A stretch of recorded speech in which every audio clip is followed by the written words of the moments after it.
everyone. Welcome back to a chill Frostpunk stream. I'm glad to see you all. Though, to be honest, I can't actually see the chat as usual because I do play this game full screen. Anyway, I fully expect people to pop in and give me crap for my so-called playing style, and I hope you enjoy the general conversation as we continue to bumblefuck our way through Endless Mode, just being generally chill and relaxing after a long day at work.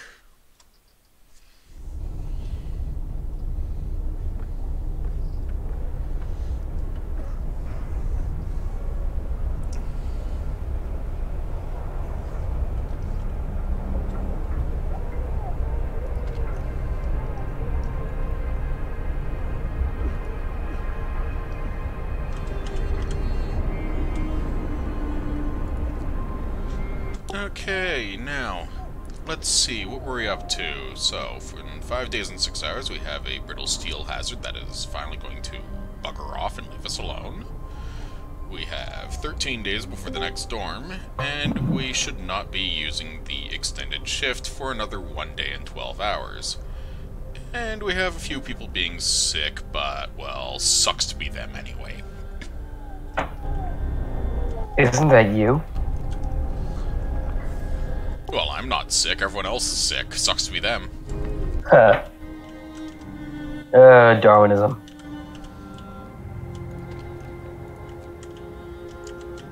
Well, yeah, of course it's Darwinism. It's why I'm awesome like that. Alright, so what's the status of this place? Oh hey, it's still this place. Yep. Ah, so our scouts have reached their first destination. Let's take a look at what they're up to. It's just a distinct exploration spot. Yay. Okay, so they found a desolate valley and scattered sleds. Let's take a look and see what they can find there. So, several sleds pointing in various directions, no movement or signs of life. Takes 1 day and 11 hours to arrive there. While the desolate valley, which is only 17 hours away, is another landmark, the only thing standing out in the endless desert. Let's go there first. This doesn't seem horrible at all. Now, my other scouts are escorting some survivors back to my city. It looks like 28 children, 56 workers, and 45 engineers, so I'm happy about that. And then I get to go and toss them somewhere at something. Probably towards the overturned sled. What about the kids? Well, I don't really care about the kids, but at the same time, I'm still going to build enough housing for them. Do kids grow up in this? No, there's just not enough there's not enough time, really, for them to grow up. So, at the moment, my current coal gain is obscene at 2256 a day, and my consumption is only 130. Yeah, steam coal mines really are a game changer, because they go from 240 coal to 600 coal a day. That's... well, obviously that's triple, but that's a pretty big jump. It is. It's also great.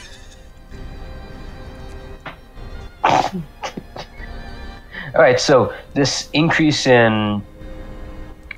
not throughput, but fuel, that will mean, like, what? You have more energy to do things.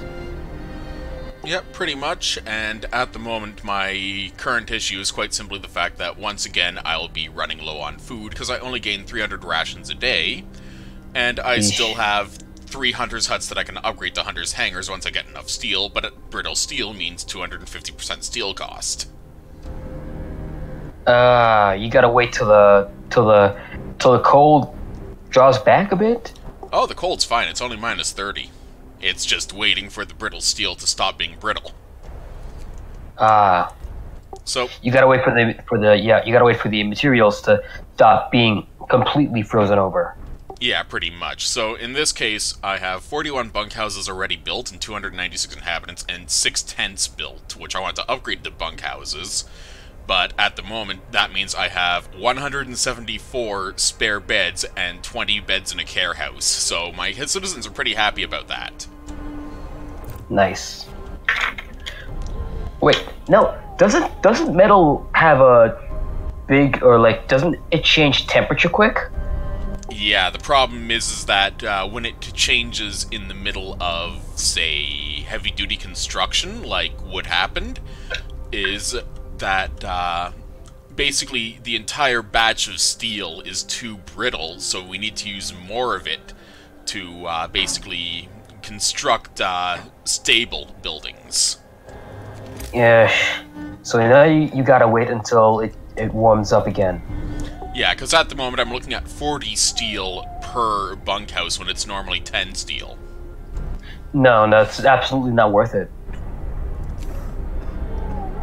Unless you are like in a goddamn pinch.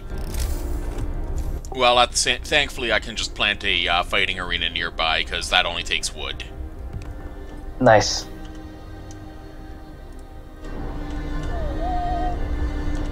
So, let's see. It's still early in the morning, so, yeah. As my citizenry is saying, we're doing fine, all things considered. I do want to bring out that, like, people... Okay, let me rephrase my sentence. Before I say it, fight clubs are oddly popular. Well, I mean, when you think about it, it makes perfect sense, you know? You're right, it does. Like, just a lot of fighting happening, and a lot of people watching, which means it's warm, and you get entertained by doing it because, well, you know, British people are crazy. Well, it's not so much that they're crazy, it's more just a matter of they really want to hit things. Yeah. It's like therapy. Only you hit things. So I'm looking at the various wreckage and supplies down here, and I'm figuring that I should probably start working on getting some more supply depots up shortly. Well, actually, not really supply depots. Oh, there we are. Gathering post resources depleted. I can get rid of this gathering post now. Huzzah! Good riddance to bad garbage. Alright, so now that we got rid of it, we have the resources again that were allocated into making it in the first place? Yeah, to be fair, I made it before the cold snap caused the steel to go brittle, so I only get +4 steel out of it. It's not really worth complaining about. So, let's see. My scouts have returned safely to the city with a grand total of about 100 hungry mouths to feed, and I'm going, fuck, because I need more hunters' huts. Hey, we can put some of these people to work on the hunters' huts. Wait, no, shit, that's not the problem. The problem is making the hunters' huts. Well, I'm upgrading to a hunter's hangar for one of them because, well, that's just 10 more food in the area used. But let's see what we can do about bopping into more hunters' huts. What does it take to make a hunter's hut again? I forget. Just wood. Awesome. Then, yeah, this is gonna be pretty good. At least it'll be a good stopgap.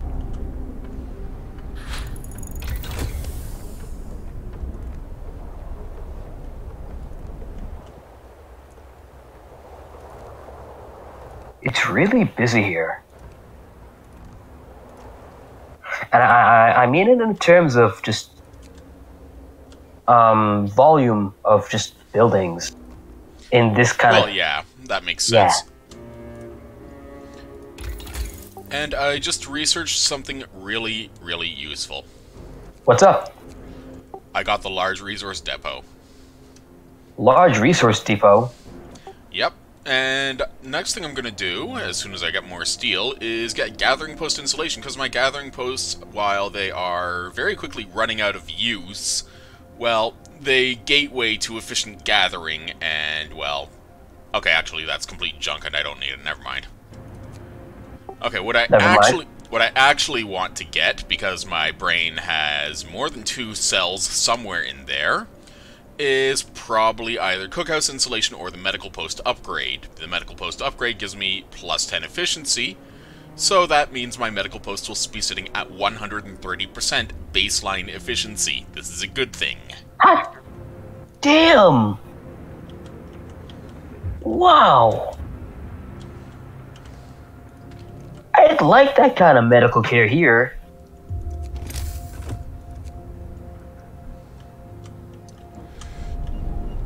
What about the cookhouse? The cookhouse is unable to cook anything because it doesn't have any raw food to cook. Oh, I meant the upgrade. Well, in that case, it's just a better insulation because the cookhouse can only operate while it's warm-ish. Oh, new law time. Oh boy. I vote for backflips. No, we are going for the propaganda center. Propaganda center? Yep. So the propaganda center is one of the more questionable things about the purpose book of law section, but it leads to the agitator, which I really bloody well want, because the agitator is basically a speaker system that improves the efficiency of everything that's in range of it. It sounds mighty annoying, though. Hear me. New law in the city. In-game. No, let me take a look. I mean, okay, No, so that's here's right, the I gotta get get my scouts going as well, because they just have been sitting around with their thumb up their butt for a few hours. Hey, give him a break. Okay, but like, I do see where the propaganda system would be coming in handy on account of just making sure that your people are just being told what they need to be told in order to make sure that they keep going. Because that's ultimately the goal. Survive. You don't survive if you don't keep going. How do you keep going? Tell people what they need to goddamn hear. Not what they want to hear, not what they should hear, what they need to hear. Which is also kind of what they should hear, but shut up.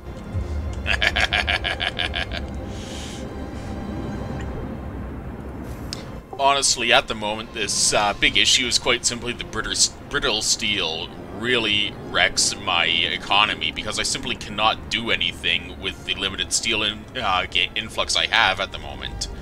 I mean, it even costs 35 steel just to build a gathering post near the wreckage over here, which has another 60 points of steel, so it's not worth it. Damn it, we just have to wait it out. Yep. Thankfully, it resolves in 4.5 days, so small favors. That definitely feels like a very long time, considering. Another thing that I can appreciate is quite simply the fact that research does not have the steel cost boosted. Oh! Can we pop an upgrade in research? I'm seriously tempted. I'm just taking a look at seeing what I want to get, and, What's most reasonable to get at this point, versus what is feasible to get at this point? Honestly, what I want is the difference in automatic prototyping so I can completely max out my generator and its efficiency. But again, it's the brittle steel thing. But again, research doesn't have to deal with the brittle steel hazard, so small favors once more. Fantastic. Alright, did you pop it? I have not because I do not have enough steel for it. What was you know what, no, it was important to get across, hey, this is useful, and hey, maybe during these 4 days we're waiting, we might be able to scavenge up enough steel so that we may be able to pop the upgrade.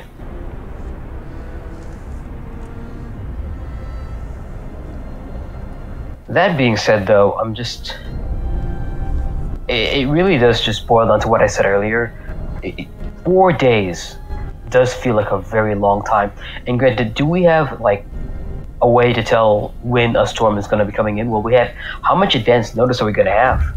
We have a couple of days of advance notice. Scouts have reached the new valley, so let's take a look at over there. Alright. Distinct spot in Frostland, use it as a waypoint for further exploration. Let's click that button. I like clicking buttons. A forlorn camp and a small airship. So, we have scattered sleds, forlorn camp, small airship, all within close range.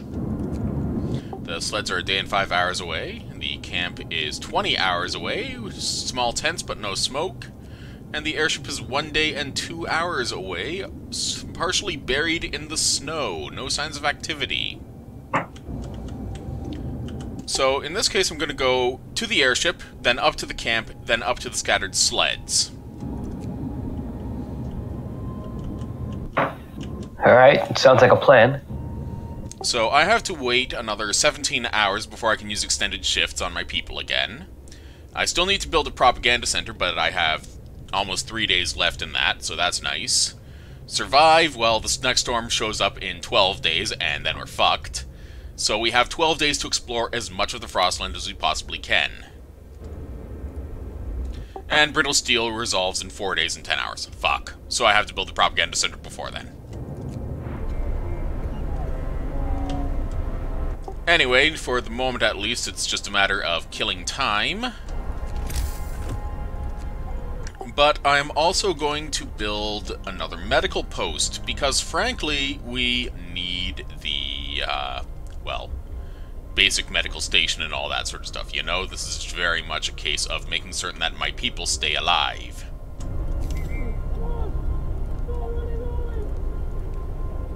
Got it. Jeez, dude. There's a lot going on here at this point.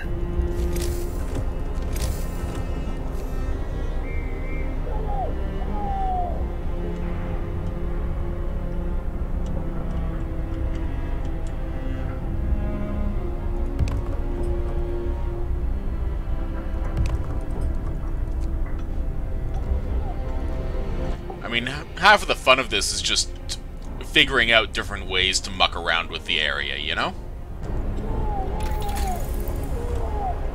I guess, yeah.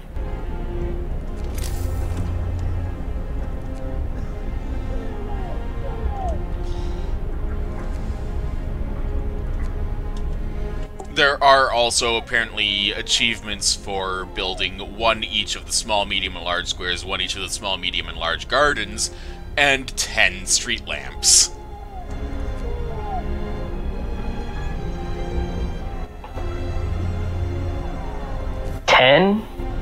Yes, 10. 1 0. Okay, you know, actually, I take it back. I was about to say something, but then, like...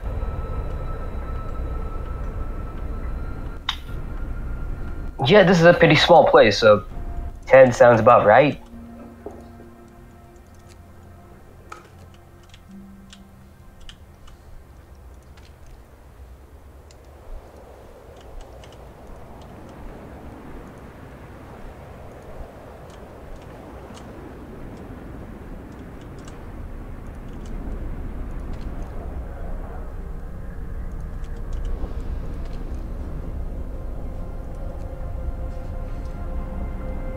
Thankfully, with the extra hunters' huts, my city is very unlikely to starve, but I may as well get a few more going anyway. Okay, let's see, I should... Yeah, I got 3 rings there. I'm probably going to need a 4th ring soon enough, so... Actually, yeah. We'll just wait on those, actually, because I'm going to need to build a 4th ring of housing eventually, so... It can wait. 4th ring. I had a reference going into that, but then it's just out of my mind. Well, I mean, you could make a goats joke, but that's just rude. I'm not going to. Looks like we have another person sick. Sucks to be them. Stop getting sick. The annoying thing is that he's in a bunkhouse, which is really nice and warm, and his workplace is the factory, which is sitting around doing nothing and is really nice and warm, and this poor dumb fucker got sick anyway.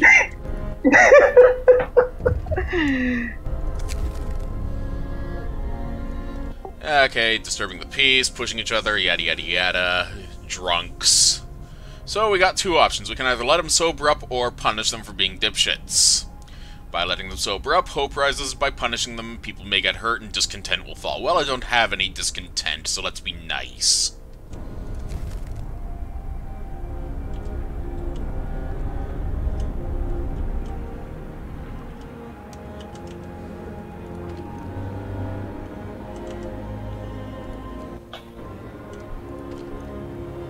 Oh, one second.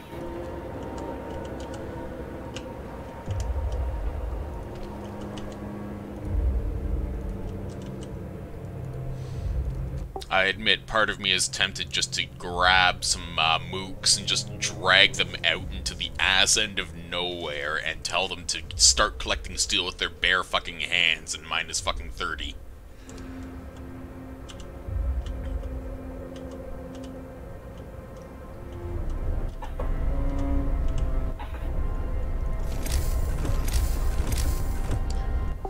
My mouse is starting to get sticky for some reason. It might be getting up there in years. This is a major drawback of Logitech mice is that eventually the click sensor starts wearing down.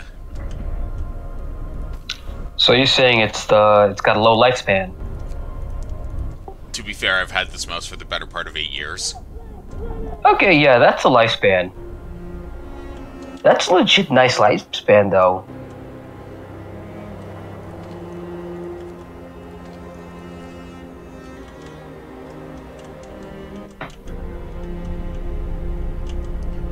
Okay, so my priorities in rough order of operations, if you could call it that, is A, propaganda center. B, wait out this goddamn brittle steel hazard and start using extended shift again in my steel mines, because god damn it, I need more fucking steel.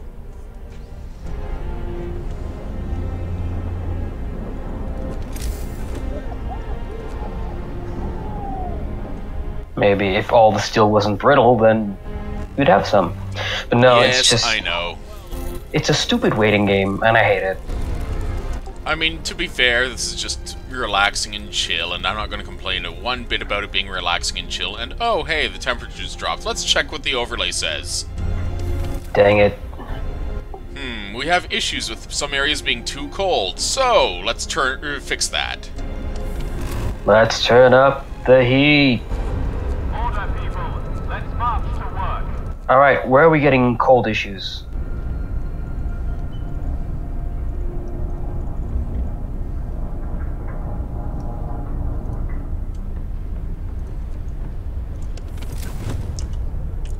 Well, we were getting cold issues, and then I turned on all the steam hubs, so now it's just turning on stuff like the heaters in the wall drill and the steelworks. Awesome, now we just have to make sure we don't use the Epic Store.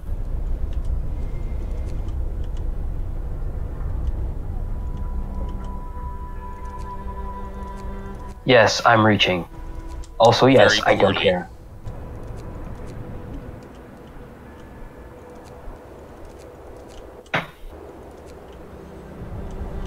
You have a lot of steam. Yeah. And when it comes down to it, I'm massively outproducing everything, which is quite nice. Yeah, that is pretty... See, I guess that's what your increased fuel efficiency is good for now. When something like this happens, you can safely do this and you won't have much issue.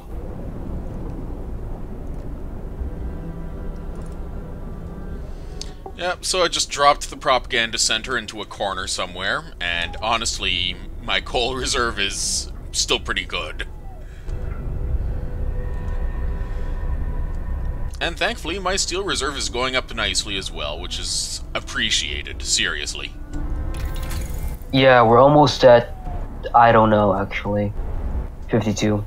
We're almost So- at 55. What I'm going to do here is I'm going to actually upgrade the Steam Hub range. So, Oh! because, yeah, that's a thing. It doubles the consumption. What much it's gonna cost? Okay, you can afford the down payment. Down Yeah, payment. it's I only don't know why I 20 added steel. an It's extra. basically nothing. And in 1 hour, people will finally rest. Ah, piece of the past. Reach the relic site. This is new. Oh, what? Reported an extraordinary sighting. A Victoria-class dreadnought wreck.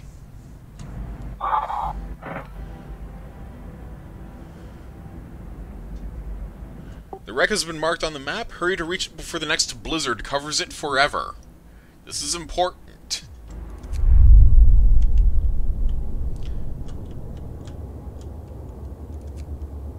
A huge dreadnought uncovered from the snow by the wind. We are going to explore there shortly. Uncovered by the wind. Yeah, That's... think about it. Its wreck is very close to the storm shelter, but it's in an area that... It's in an area that looks very much like it's been dug out of the wind, by the wind there, see? So... You're right. Although, the word I want to use here is ominous. Good. Because there's a lot of eldritch horror in the background of Frostpunk. Oh, hi there. How you doing? What's this? Oh, they just left immediately. Well, that's too bad. I guess they miss out on half the fun. Yeah, maybe they might come back. Well, Okay, the but- other option is they get eaten by grooves. Okay, but I digress. You mentioned earlier something about eldritch horrors. In the sense of trying to understand what the hell's going on in the realm of Frostpunk is generally reserved for how to terrify people. Mainly because they don't really explain to you why this is happening. There's just enough questions that you never know which one is the truth or not. Also, hey, our new guest is here. Hello again. How you doing? Hi.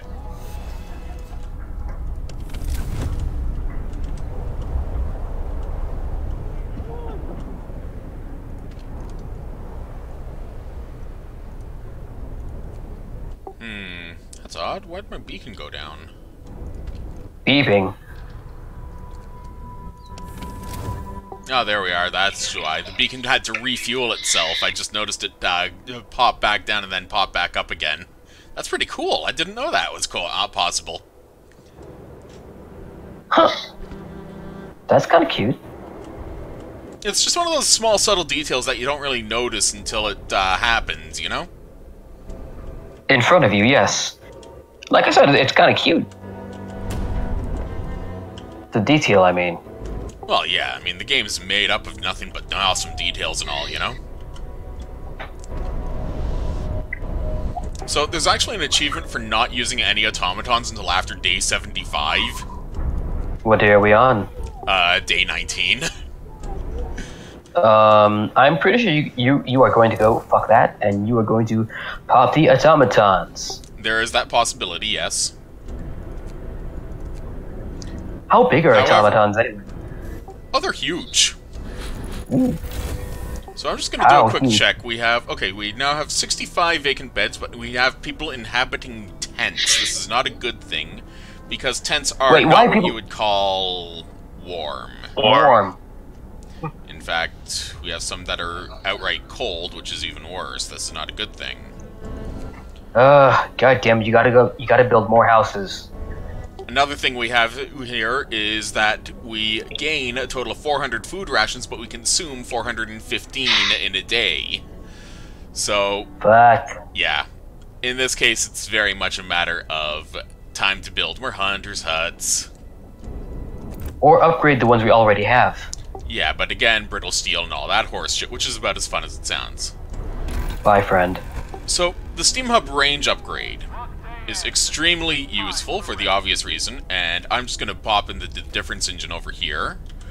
But, Can we? Yeah, you did mention earlier there that it costs double what it already costs to do the range upgrade for the Steam Hunt for the Steam yeah. vents. And this Steam Hub right over here next to my coal mine, I am deliberately shrinking its radius because otherwise it would interfere with the snow pit, and I want to keep the snow pit very fucking cold because it's where the bodies go.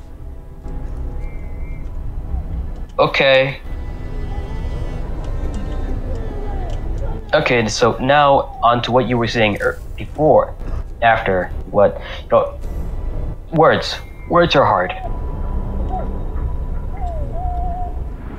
Yeah, words usually are hard. Give me a second and I'll just drop some housing in here first. Let's see, there we are. That's the one that's coldest. Can you build houses over tents? I can. Fantastic. Does that Okay. automatically delete the tents and give you back the resources? It doesn't delete the tents per se. Well, technically it does, but what happens is that it refunds you the cost of the tent to the resource cost of the upgraded building. So, for example, with the bunkhouse, normally it's 20 wood and 10 steel. Sorry, my brain's running on autopilot. It's been a long day at work, you know? And by overbuilding it on top of a tent, it only costs 12 wood and 10 steel normally. At the moment, it costs 40 steel because of the brittle steel hazard. But otherwise, it's just very much a case of the wood refund is still there. It's just sort of factored into the cost of the new building. So, yeah, it was... Okay, so that's basically what I was thinking about.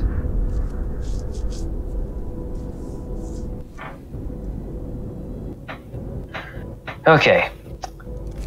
Overturned sled? Killed in a crash. Oh, what the hell? Yeah. Another was crushed by... One was crushed under the sled, and another was pinned by the steel load it was carrying, so... Sucks to be them. And I got 42 steel out of that. Oh, that's one hell of a haul. Okay, that's a boon for us.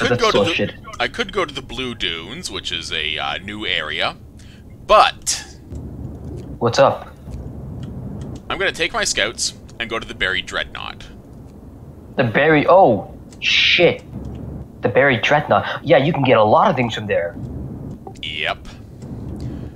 Yeah, definitely prioritize that. Well, my other scouts are almost at the small airship. In fact, they're an hour and a half away, and then I can just bop them up through to the Forlorn Camp, the scattered sleds, then bounce them over to the low hill, and then onwards to the Blue Dunes, and then we can continue exploring shit. I really want a third scout team as soon as possible, but that just requires more research, and faster scout sleds makes this a lot easier on my part. Okay. No, that makes sense. That makes sense. Also, one of the places you were going to explore, the small airplane. I thought that was a small airstrip. No, it was specifically a small airship. How big is an airship? Well, I mean, our hunters' hangars use airships, and it's not really a big airship per se. I'd say it hold, in the case of the hunters' airships, they hold 10 people easy and can collect 30 food resources, which is not bad.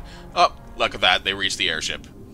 Wreck looks old, no hope we'll find survivors. Well, we might learn something, so we might get wood, we might get steel. Let's take a look and see inside. Oh, speaking of looking inside, Serena says, regarding this stuff, you can get a lot if RNGesus doesn't say nope. Yeah, the RNGesus hates everyone. He does. So yeah, it looks like it was a forced landing instead of an actual crash, because there's no bodies found. That's actually pretty cool. Probably landed after running out of fuel. So we got 66 wood and 49 steel. That's not bad. Wait, 66 wood? That's okay. Yeah, 49 wood? No, 49 steel. That's also really good. Yeah, so in this case, the small airship is the end of this trek, so to speak, so we're going to bop straight up to the Forlorn Camp, which is now only 20 hours away instead of a few days away. So okay, this is going to be really productive. Yeah, so we're just going to keep on moving and all that sort of stuff, because it's just a matter of picking off the various areas out here and trying to find everything before the next storm rolls in 11 days. Yes, do that. You've got a lot of things you need to do before the storm rolls in, and you need all these supplies. Thankfully, my massive fuck-off huge generator is really good at just keeping everything warm and toasty. It is a warm and toasty huggable thing. Can I hug the generator? Well, you can, but you'd probably burn yourself. Oh. I mean, remember, with everything on at full blast, just to keep everything going, I am currently using 1,390 coal a day, and I can produce 2,256 a day. And that's at Steam level 1. I can bump it up to Steam level 3 if I want to, and that'll make everything real toasty.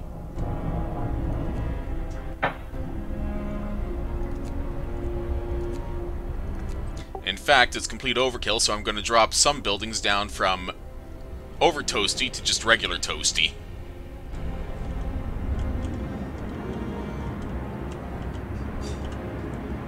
The wall drill out here, for example, is cold, which is why I will always keep the heater on in it, because, well, nobody likes being cold when working, you know? That's true, unless you're that person. But we're just gonna go over that. We're just gonna move on. So I currently have 46 unemployed workers and 31 idle engineers, which isn't bad. And I have 83 children sitting around with their thumbs up their butts.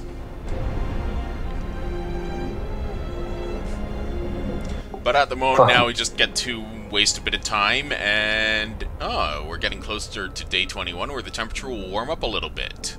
So that's nice. It's always entertaining to see that happen.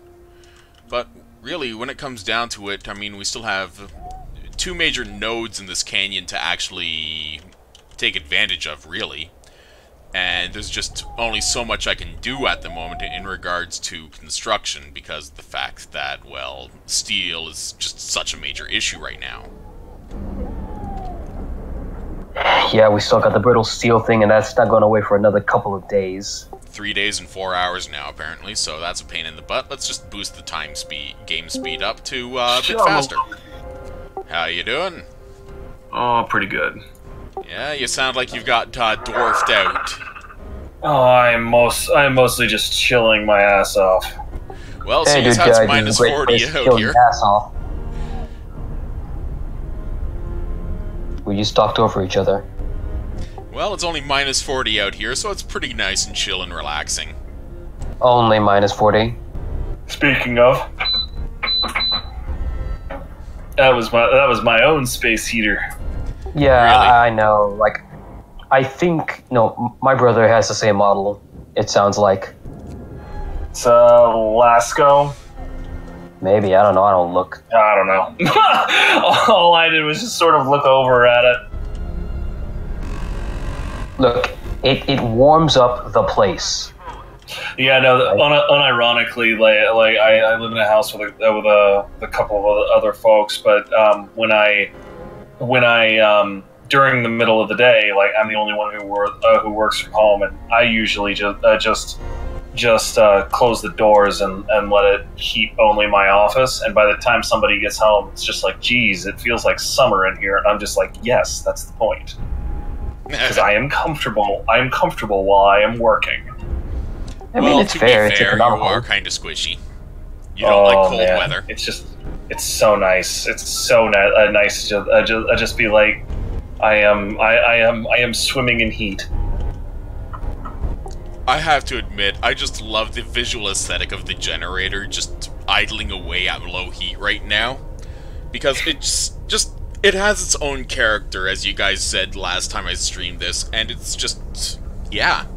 It really is not only the hub of the entire city, and the major social gathering point, but it's just, I don't really have the words to describe its character. It just looks... No, you've got the words to describe it. You just don't want to use them. It's generator son. Like, generator, but whatever. No, it's generator senpai. In the Discord. Yeah, there you go. Of all of the people in the Discord, I'm pretty sure the only person who had those words, closer to hand, is the only other person besides B-Man talking in the chat. Hello, Serena. New law has passed. You just didn't want to use them for whatever reason. Well, now we have agitators, so we can motivate people in nearby workplaces to get their thumb out of their ass and actually do more shit. Just shout at people forever. No, pretty much, that's exactly what it is. Yeah, so the first thing I'm going to do it. is I'm going to slap it down near my steelworks.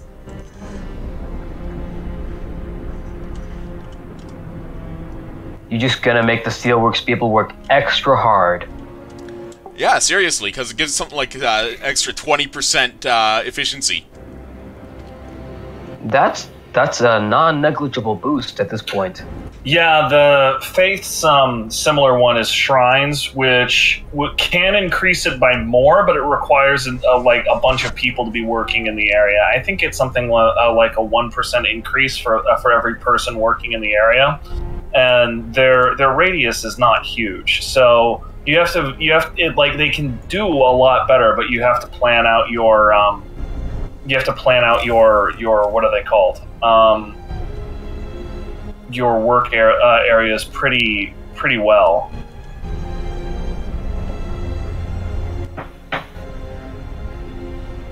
Yeah, like for example, oh hey, I can drop this agitator right over here and get all 4 workshops and one of the cookhouses in it. So of course that's a smart spot to put it because oh, they have reached the Dreadnought. Oh, they have? Oh, buddy. Alright, let's see what RNG's has got for us. This is ice. This is not going to be fun. There's a relic to acquire here. Oh, jeez. Full of promises and mortal danger. Highly toxic fuel. Oh, shit. Move for some time after being buried by an avalanche. Exploring the wreck will be dangerous unless we spend resources to prepare safe access routes and ventilation. I need 100 wood and 50 steel to explore it safely. I can risk my lives, or I can more leave to it. The point, I don't think it's worth it right now. Just leave it for now. Like 100 wood and 50 steel is not that much. In fact, my other scouts has 133 wood and 49 steel. So yeah, and the scouts themselves don't need to have them, correct? They do need to have them. Okay, they need to have them on hand then. All right, so yeah, basically they move on, and you have the other scouts, show up with it once they find a little bit more steel. Yeah, so in this case, I'm going to bop these guys down to the overturned sled and then over to the Blue Dunes, because I really don't want to spend 2.5 days getting there. The Blue You said that the Blue Dunes are a new location, right? They are a new location. It has snow dunes with shade between their peaks, and we can see holes in one of them, so it's probably survivors. Survivors. What can we do with survivors? Or what risks come alongside meeting them? Honestly, for the most part, it's just punting them back to the city and saying, "Suck it, you now work for us."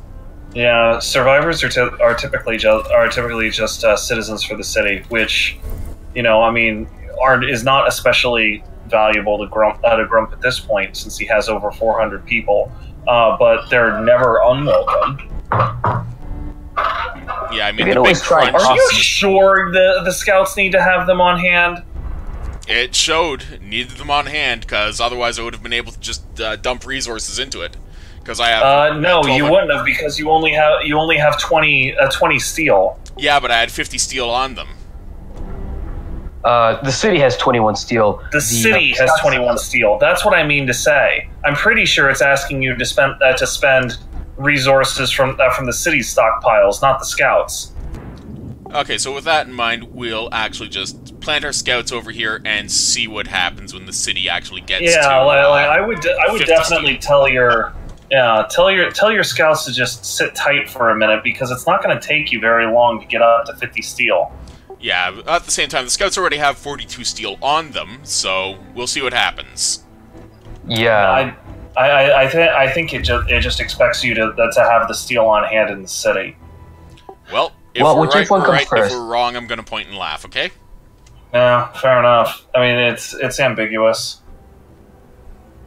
Yeah, I'm with Kugui on this, and that it is ambiguous. The fact that you stay at the first speed for more than a nanosecond bugs the fuck out of me. Really? Why is that? I have absolutely no setting between off and high in the way I play these sorts of games.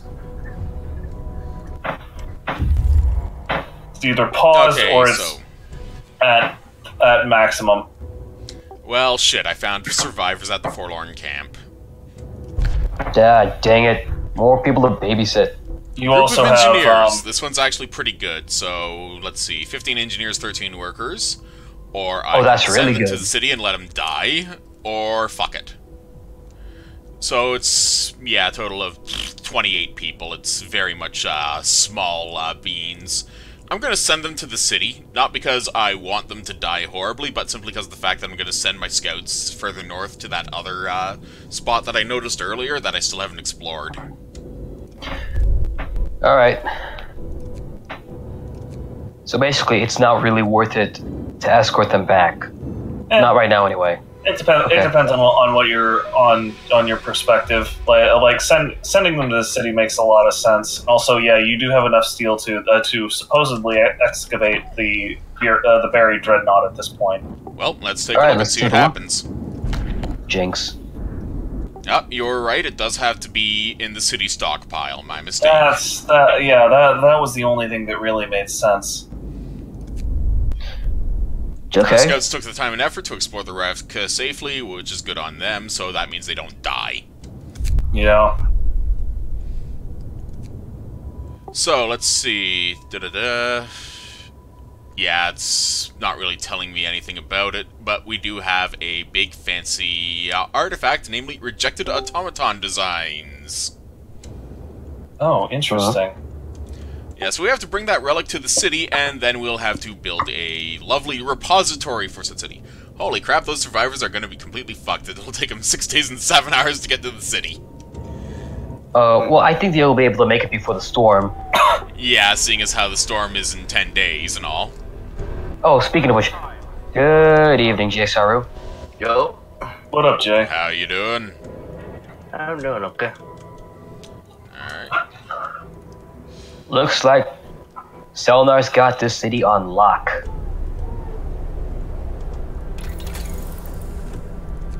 So, next on my priority list, I, well, probably want to get coal mining rationalization, but more importantly is the advanced steelworks, because holy shit, this thing actually shits out steel like nobody's business. It's also even Can we get it right now? Yeah, because it only requires wood to research. Awesome, let's do it. 10 days. Oh shit, the storm's gonna hit by then. Well, he said 10 days, and I started doing strategic level planning in my head. I mean, 10 days is not as much time as you might think, depending on what your goals are. And I presume one of your goals is to get houses by then. The scale that you're working on, you don't just need houses. You also need the tier 5 research and the house reconstruction, because otherwise you'll have to spend an unacceptable amount of steel to make it happen. So. The house redesign, as you can see, is actually tier 4. House insulation is tier 5. Oh, right. Okay, that's nowhere near as bad then. Yeah. House insulation can wait.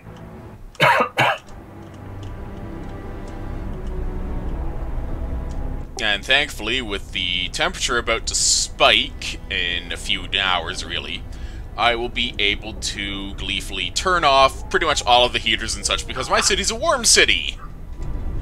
Most of the time.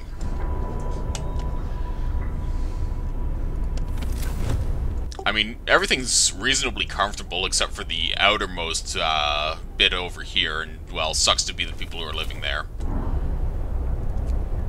Oh, look, my agitators are working, so now my encouraging words can reach more schmucks.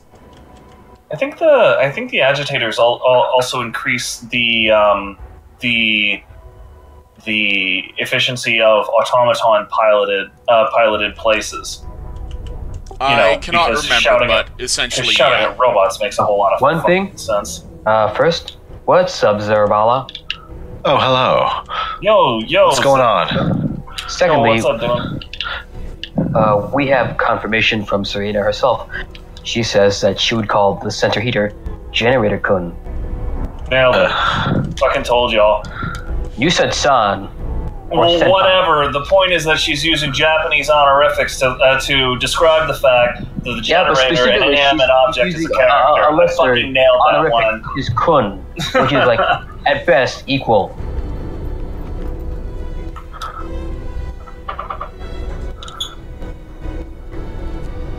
So for the time being, I'm just killing time inside the city because, well, it's nighttime. There's nothing to do really except to wait for my peons and scouts to actually get their thumbs out of their asses. How do you tolerate using speed settings that are not 3? Because I like being patient. I do not understand. I spent years fishing with my dad, okay? Fucking 404 does not compute over here. Cool guy, you're too much Sonic, you need to go. Sometimes you one gotta of our slow crew down. committed suicide. Oh shit, what the fuck? Aw, Poet killed himself. Sucks to be him! Wait, what? Oh, yeah, that's the poet's suicide. Yeah, he Yeah, wrote that poems about loss, happens as- suffering, death of hope. Right, that has a, that is an unavoidable, consequence of building the propaganda center. Yeah, It's a little bit like if you build houses of healing, which are in the faith place or the faith tree.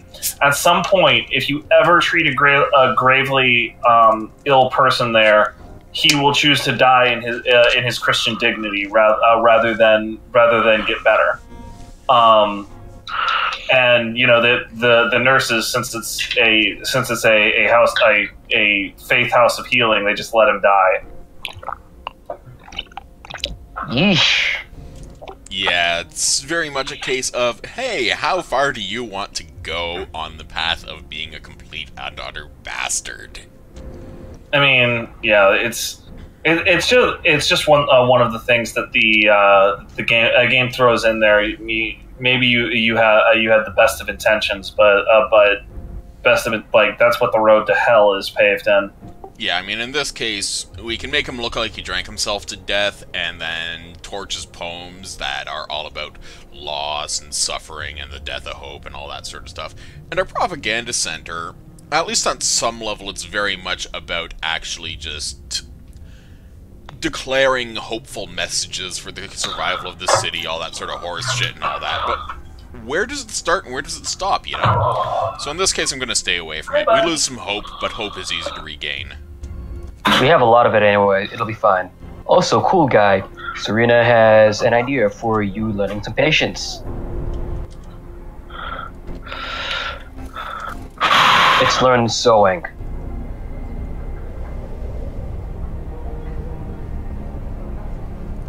So I'm just going to pop open my economy panel here, and let's take a look at what's going on.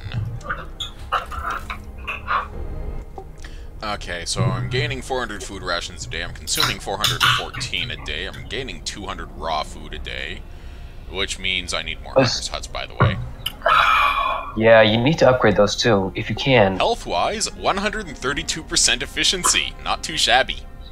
Wait, how can you be 132% efficient in health? Well, let's see, there's the plus 20% efficiency from transplants, and then the plus 10%, which adds to the, and then the additional 2% for the transplants, so that's another 12%, so that's 12% right there, for the medical post upgrade.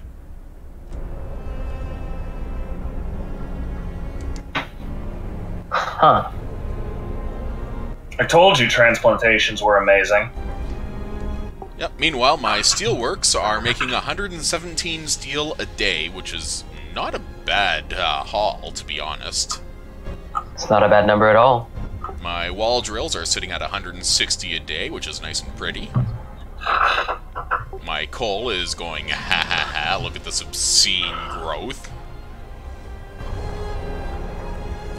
And housing, well, for the most part it's okay, but we have 5 people still in tents and 15 people living in chilly homes, so that's why we have sickies. This is, well, kind of concerning, but we just need more steel, and that means sitting on our asses until we get fucking more steel. Christ, I hate this fucking brittle steel hazard. It really kicked me in the teeth.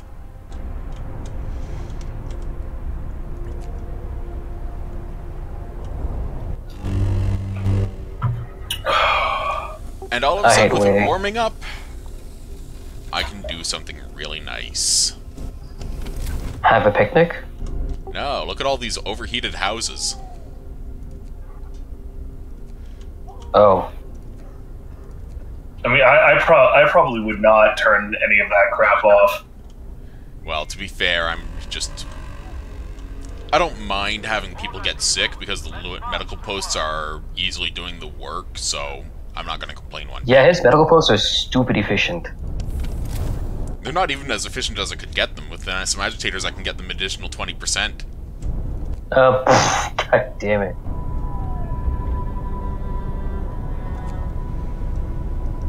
Wait, On a when you say somewhat additional related note, 20%, don't forget that you have flying hunter's gear research that's available. That would also solve your food problem rather handily. For the moment. flying, oh shit. I didn't even realize hunting airborne prey. No, the hunters themselves are flying. They use blimps. Oh. So it's gonna be aiming at the ground from a high vantage point. Okay. Mhm. Yeah, pretty much. That's interesting. And blimps are quiet, so you can see why they would be useful for sneaking around and popping things. Neat.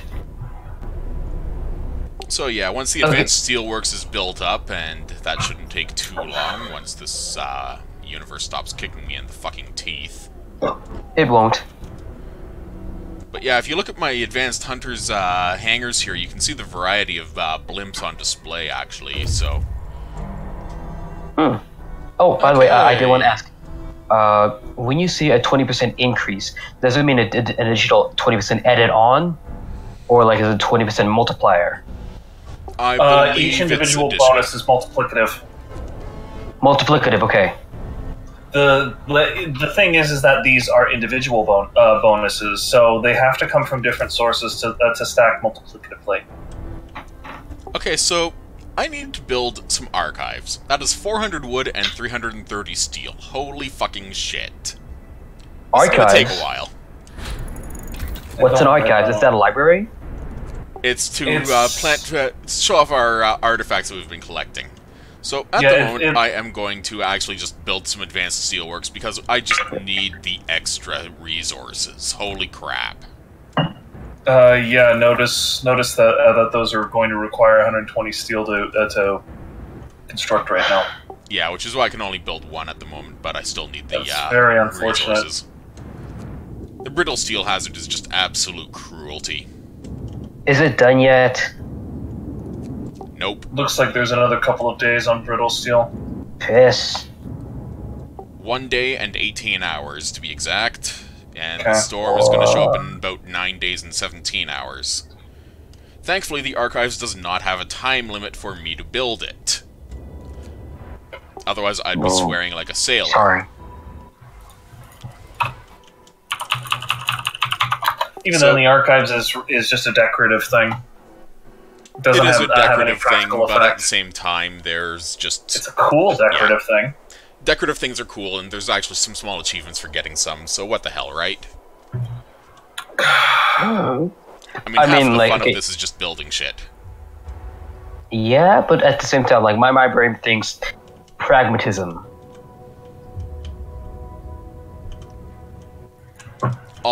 Also, I have to admit, I do appreciate the visible rusty chunks of iron sticking out of this rock formation here, which is why we have this steelworks in the first place here. Oh, and the other scouts have reached the scattered sleds that I first wanted them to go and poke at, so let's go and poke at them and see what they found. Okay. Oh, a scene did they of a find? massacre! Wood and Hey. steam cores! Mm. Steam cores are nice anyway. This steam expedition core? was attacked by polar bears, judging from the damage. Wow. Bears. Most of the bodies dismembered, bones bear deep bite marks, signs of chewing. Lucky for us, the animals are not interested in the steam cores carried on the sleds. So 84 wood and 5 cores. Yoink! Fuck you, bears. Fuck you, bear! Fuck you! God, that really shouldn't make me laugh as much as it does. But that guy was It's so aggressively Canadian. Oh my god. So I'm gonna grab my scouts and actually pick up the survivors, just because it's looks like some of them have already died. Sucks to be them. Sucks to be One them. of them already died on the way. Sucks to be them. But Maybe yeah, I'm if you sending were my better, you would have survived. Yeah, maybe if you were healthier or tougher or not a complete nipple. Besides, it was only a worker. They're expendable. What use is even half a nipple? Half a nipple? Whole lot of nothing. Half a nipple. I mean, you wouldn't necessarily have to find out. Nipples regrow. They do? In theory. Mm-hmm. I Yeah, didn't even no, know what might not regrow is if you also take off a fair bit of the pectoral muscle with it. Then that might be a problem. But yeah, if you just slice off some dude or some chick's nipple, I mean that regrows. So, the Advanced Steelworks looks really bloody nice. It's extremely comfortable to work in. Look at that +3 building insulation right there. And Really? yeah, +3 building insulation. Huh. And it's currently pumping out 15.6 steel per hour. This thing is a beast, and I love it. Yeah. Like, holy shit. I mean, you have to understand that you reasonably expect the temperature to get to -80, -90, -100 at a certain point. So, you know, at the end of the what is it called, tech tree, you can also reasonably expect there to be like +3 and occasionally +4, just in base building insulation because you outright need that to make the numbers work. And naturally, I'm immediately upgrading the other one because, well, yeah, common fucking sense. Speaking of Grump, backing up a bit, Serena had something to say regarding bears. Nom, Yeah. nom, nom, nom, nom. And this is nice. Right before my hunters started to leave, they got the upgrade to allow them to collect 45 food a pop instead of only 30. Right. So That's going to be will really solve, useful. that'll solve your food problem for the immediate moment. Though ultimately, you're still going to want to build one or two more Huts. of those huts just so you have sufficient. I feel as though you Excuse me. should probably upgrade them as well. Well, to be fair, the current choke point is just waiting for the steel. Yeah. Right. What a pain. And to be on the bright side, I can get additional scouts shortly, which I will really want, but at the same time, boosted scout sleds is so much more useful. What do boosted scouts do? They Boosted increase the scout sleds are speed just by a faster. total of 100%. Mm-hmm. Oh, double your speed. Dang. Yeah. So boosted scout sleds is usually a priority if the game is going on that long. In most of the base game scenarios, the scenario is functionally over by the time you get to automatic prototyping, and you have a hot minute after you get the critical things out of that. I got worried a bit when I saw your game stuttering, man. Well, to be fair, the game does... it's a bit resource happy when it comes to a lot of the heavy-duty resources, but it's not violently resource-intensive like some other games I've played. I think most of the strife is simply due to the fact that, well, it's also the fact that I have Firefox with a bunch of tabs open, and there's also Firefox OBS shouldn't be running. eating that much CPU. To be fair, I've had Firefox open for about 9 days. Oof. Same. Actually, no, I can't. I haven't even had this laptop for 9 days. But yeah, really, my biggest choke point right now is just this fucking brittle steel hazard, because as soon as it's done, I will just be able to dump a whole bunch of steel into upgrading all of these hunter huts into something useful. And honestly, that's really the big wait point at the moment. It's just killing time until that moment. You want to Also, play the fact Go that I Fish? really need to turn those 5 tents into actual housing, that's not shit. Oh shit! You didn't even. Oh, I didn't even realize we had some tents left. Oh, look, an act of vandalism. Whoop-de-doo. That's Damn. where. Yeah, so I can punish people and get them hurt and all that, or I can be nice and just remove the writing. If you remove the writing enough times, you actually do get an achievement in some versions of the in the main story if you do follow this path. So I just don't see the need to be violent to my own people because I have 424 people in here, you know? How can you even punish the guilty? With pointy sticks. Oh, I mean, seriously, I have 1,150 wood sitting around. I have a whole lot of pointy sticks to use. Yeah, it's heavily implied that the punishment is usually a beating. Well, I mean, it could be worse. If I go for any further down the order tree, it won't just be a beating, it will be the ability to have public executions in front of the generator. Ugh. That's totally a thing that happens. Yes. Oh yeah, Okay, just vent spare steam right through someone's feet and up. Cook them alive in their own juices. I thought the only execution I know of was the beheading one at the generator. Oh, that's an option. Jeez, so that's metal as fuck.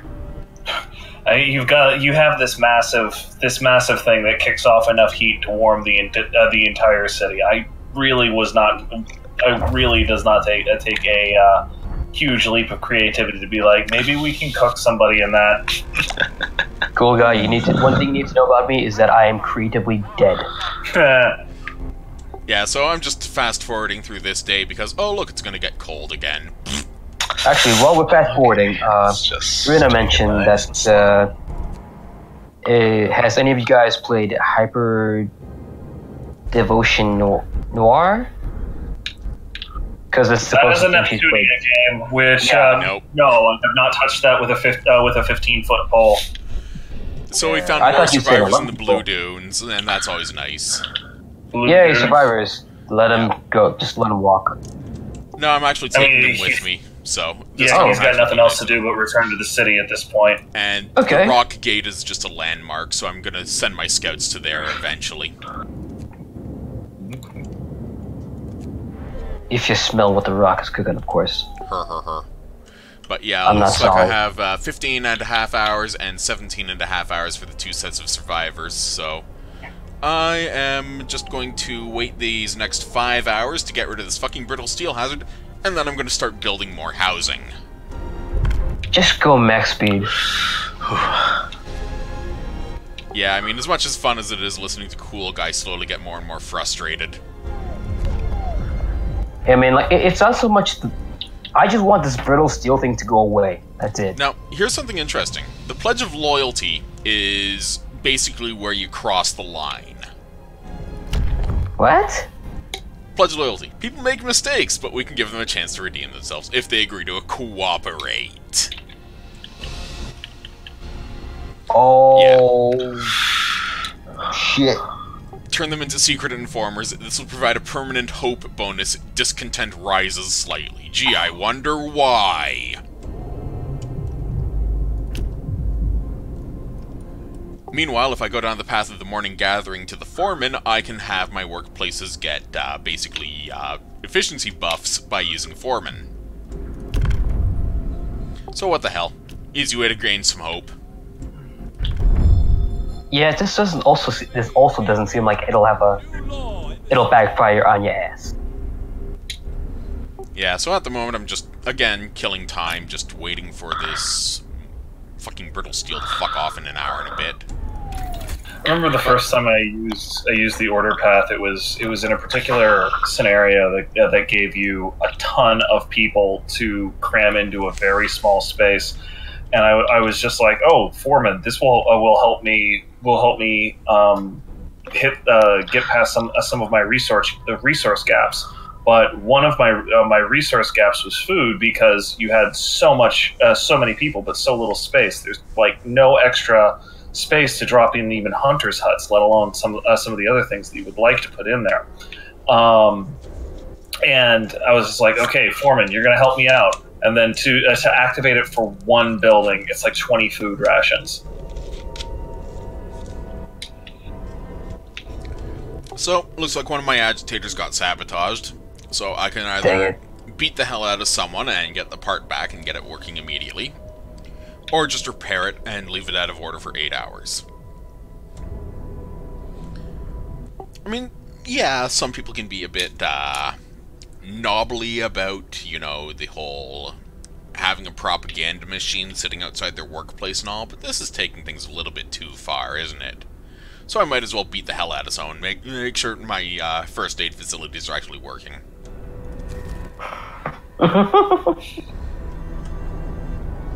That's expedient.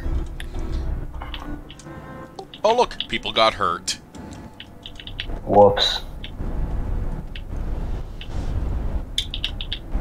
Well, I mean, they have a giant propaganda machine in front of their workplace.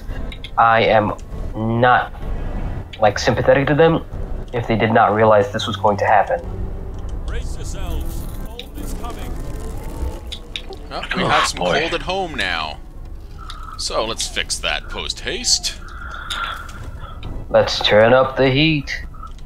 So this is what the temperature overlay currently looks like. It is not exactly a very happy temperature overlay, so let's just pop over to consumption and turn on all of the steam hubs. Speaking of temperature, I got the flame barrel. Oh, toasty. A flame barrel. Yeah. I can stick it onto my arm. Eh? You're playing Oh, shit. Sekiro. Ow! Fucker! Dare you. Oh, you're playing Sekiro. God damn it. Shadows died. Twice. Finally. Well, I Shadows know, die a but couple dozen finally. times, and then Dragon Yeah. spreads across the land. I was trying to be sassy, but I failed. As per usual, so, you know, business as usual. All right, there you go. The brittle steel hazard is finally gone. Fantastic, let's do stuff now. Fuck, let's do shit.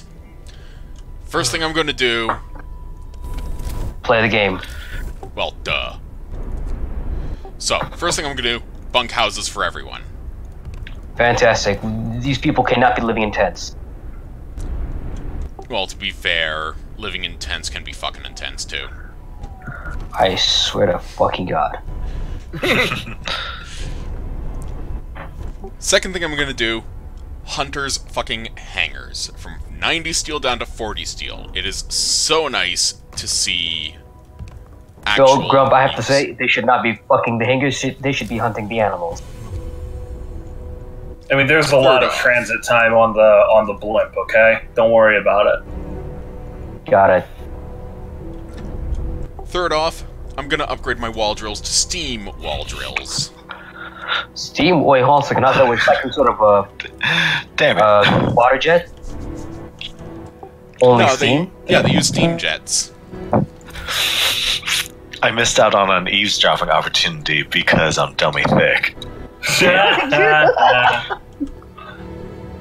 Young master, I'm So- trying to stick around. I'm actually to just people, but I'm so building thick. a new object here. This is the Holy large hell resource in dam. heaven. Holy shit, is it What? fucking huge. Yeah, Wait, what it's the fucking fuck? living up to its And name. so, This that's is- a big building. It is Speaking a of tough dummy thick, Yeah, that building.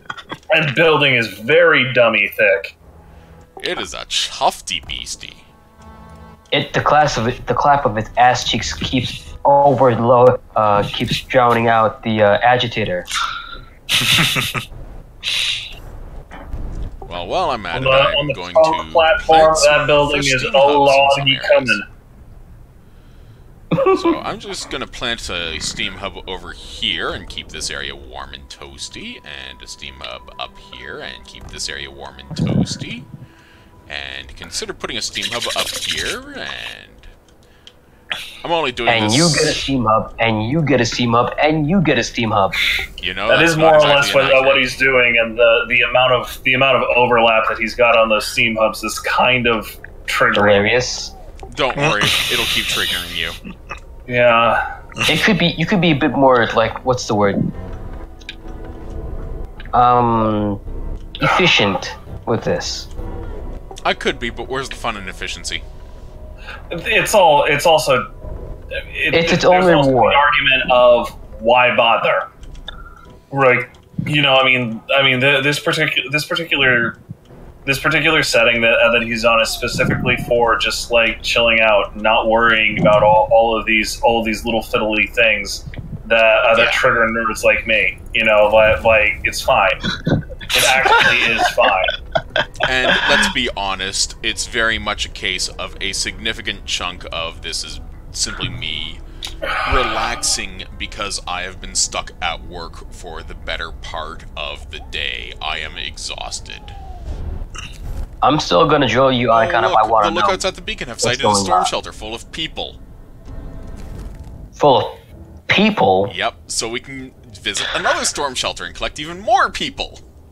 Because the storm is only a week away. Yeah, that's stupid close. So first thing I'm going to do, house redesign. 50 wood, 30 steel, 11 hours of research. This is a very good thing because it takes 10 wood and 10 less steel to build. This is massively important. This is really good. This band So, has just at the apologized to moment- his boss for At his the skull moment, being the too house thick. needs, 35 wood and 25 steel, so dropping that to 25 and 15 is amazing. Yeah, basically, if you are going to ever build any more than 4 houses, it is worth researching. And the more beyond 4 that you're intending to research, the more worth it is. And actually, I'm surprised I'm nearly full up on food rations. Yeah, I mean, getting the frickin' For the love I'm of also fuck. fried after today, so I am stammering way worse than normal. Oh dear. Fucking hell! Grim news. What the fuck? Yeah. Oh. A terrible accident. Almost an entire team of workers has been killed. So, do I cover it up, or do I just tell the truth? Wow, that is a new event through the propaganda center. Fuck it, I'm telling the truth. Wow. I mean, you've got shitloads of hope, and hope makes literally no difference just so long as it isn't bottomed out. Oh no, 5 So, I mean, people it's died. fine. Oh look, propaganda bulletin. Hope will rise for the cost of 10 wood. Clunk. Yeah, Yay! it's really just not that big of a deal. Yeah, so that's... Yeah. The thing about lying to people is both in real life and in this game is that it frequently comes back to haunt you. By that you mean it bites him in the ass hard enough to make a bruise form. Mm-hmm. You know, typically, like if you honestly cannot brook the cost that it is prescribing for you, then yeah, it's absolutely better to lie because you can kick it down the road a piece, and ultimately time is one of the currencies that you're working with in this game. But if you can take the hit, then just pay the piper. So I'm just watching the Steam wall drill work here, and obviously it's not exactly playing nice with the graphics because of the design of the canyon wall. But it's just really interesting to see how it just slams in there, pops right back out, and drops wood on the ground right next to the roadway for people to pick up. I'm not gonna say it. Oh look, we got survivors. Oh, okay. What do we got in terms of 23 quality? 6 fuckers. 23 sick or 23 6? 23 sick. God damn it. Are any of them, like, have any other descriptor than sick? Are they engineers? Are they they're- workers? there's a bunch of engineers and workers, but they're all sick, so straight into the medical treatment they go. Yeah, all right. Oh, hey, is this a new place? Hold on, can I keep spamming the dodge button in order to make the Mercury counter land? I don't know. Try it out. Huh. Yes, house redesign research. Now I can build houses Wow. left, right, and center. Yay. So, the large resource depot. So, a small depot will give me plus 1,350 coal. If I choose to put coal in there, right? Okay. The large depot, 5,400. Oh. So, yeah, I basically just doubled my coal capacity with one building. Oh my god, you can spam the dodge button to do Mercury counter. Or maybe this is only true against Hanbei in training. Maybe I have to try this out against a real opponent. Holy Oh, nuts! God damn it. That is a lot of sick people. Yep, 69 sick people. Nice. Oh, you guys. I am not sorry. I Same. love and hate both Never of you. be sorry.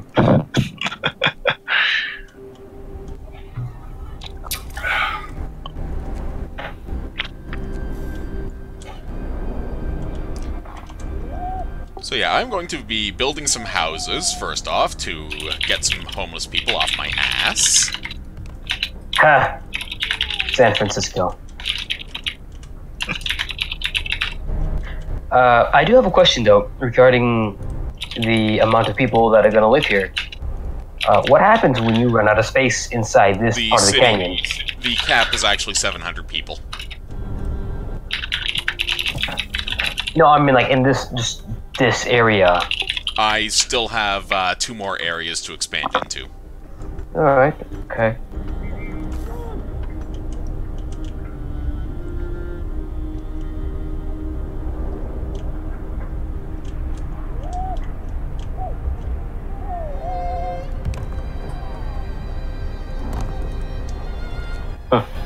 Serena says obvious numbers.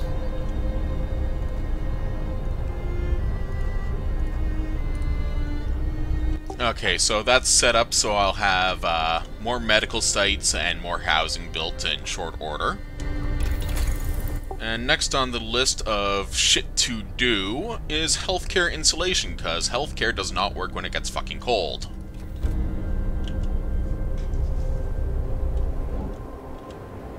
Wait, then how does Canada have such good healthcare then?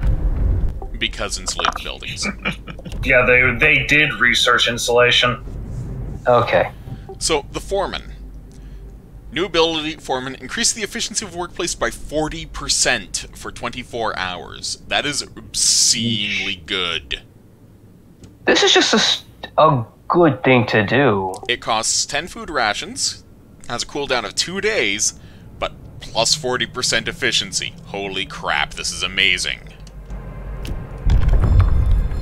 You are damn right I am going to jump on that law. So I'm just going to Well, pop open the excited. economy tab. Let's take a look at what's going on. So, our coal gain is still stupid good. Our consumption is 1,535. Most of that because we now have 10 steam hubs and 27 heaters going. If our coal reserve completely craps out, it will last for 3 days and then we all freeze to death. For wood, we're gaining 400 a day. This is definitely not a small feat. For steel, 436 a day. Thankfully, we have agitators, and that's why we have the little boost there. For food processing, raw food gain is now 360 a day, and ration gain of 720 a day. We are definitely going to go up, which is nice. One of our hunters That's good. is apparently up there. That's why disposing of corpses. For health stations, we are packed to the fucking gills, and we need more health stations. So let's see about what we can do about fixing that. And for, let's see, we currently have 7 homeless citizens. We have 477 people, 470 housing. And currently we are building shit and trying to get people warmed up because, well, yeah, chili is bad and you want people to stay warm in here.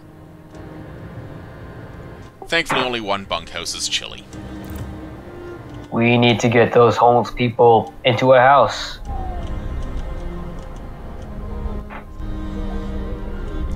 Thankfully, with all this free time, people are actually building shit relatively quickly, which is kinda nice. Oh, and now we have people being hungry too. Fucking hell. Oh wait, they're just waiting there, sitting around with their thumb up their ass, so let's send them over to the storm shelter and pick up a massive whack of survivors. Because, of course, I am not planning at all. Who needs planning when you got a storm coming your way? Well, that and you kinda want to save as many people as possible, because I'm not a total dick. You're not.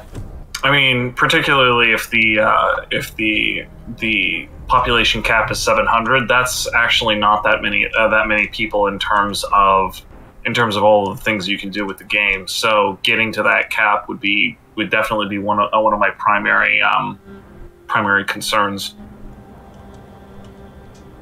Yeah, so I'm just pondering where I can cram a few more large resource depots, partly because of the fact that, well, I kind of need them, and I want to add more raw food and regular ration storage, but that's just me because, well, I'm a nerd.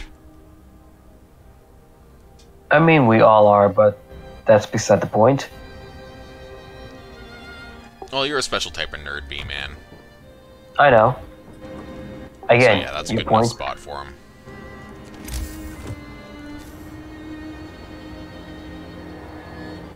As you can see, I still have some gathering points over here to pick up and utilize just for some coal and extra steel, so I'm thinking I might as well take advantage of that.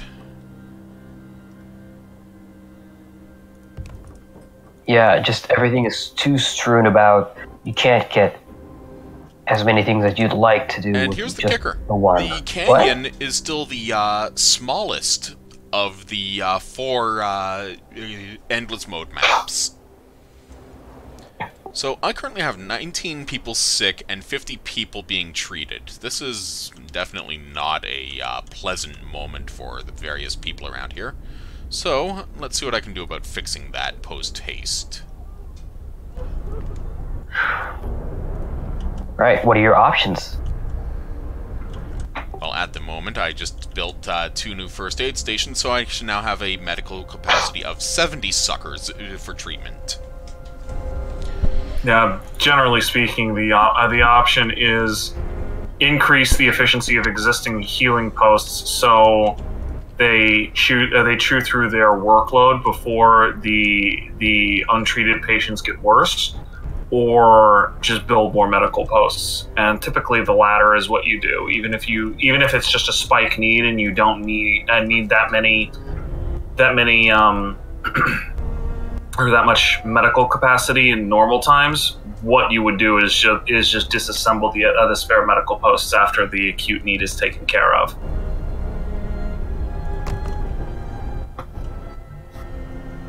In this case, I'm also adding agitators just to build shit, just to, well, not really consume steel, but the added efficiency never hurt.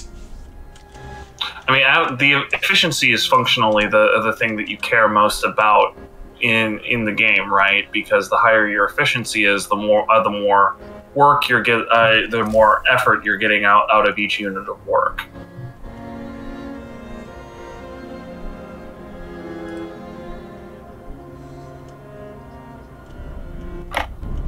Yeah, and honestly, at the moment, it's just a waiting game once more, because, well, my city's doing quite well for itself, honestly. Huh, that's 4 odd. hungry people, 2 sick The next people. priority you should probably have is putting a factory up and seeing if you can get a small clutch of what are they called? Automatons done. Because, like, ultimately, it makes the most sense to have is the maximal number of people staying home as much as possible, because it is generally easier to heat a home than it is most workplaces. Because at maximum insulation, a house has 3 insulation, and houses all have similar needs, so they're easy to cluster. The big thing that workplaces have are heaters on top of their insulation, which is really nice. But obviously, you cannot keep somebody at work all the damn time. You try, they will simply die. So, but you can keep someone at home all the time by having them, not work. Yep, in fact, that's currently biting me in the ass and keeping the number of people sick up because the -40 outside and, well, people being people is what's causing the current issues, I guess you would say. So, let's see now. This one's built up, so let's drop that into the raw food category. I'm gonna have to down. Yeah, you're probably getting a bit tired, aren't you? Yeah, I wake up early, and also I'm really tired today. I'm about to crash soon, so you all have a good night, and hopefully, Grump, you keep your city not frozen to death. Yeah. Later, man. Later. So, I noticed that one enemy type in Sekiro is literally a massive black cock. You know what? I'm a little bit too much persona that they have. Oh, look, the rock gate. It's a landmark. Narrow valley and lost vehicle. Well, let's carry on and see what we can find.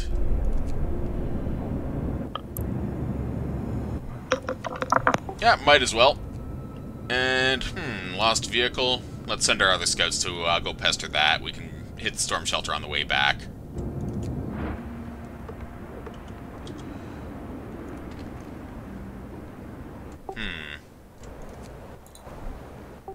Yeah, so let's see. So, the gathering post there will be chilly instead of cold, which is, well, not exactly the best thing, but fuck it, I'll just drop a steam hub on there or something. Nah.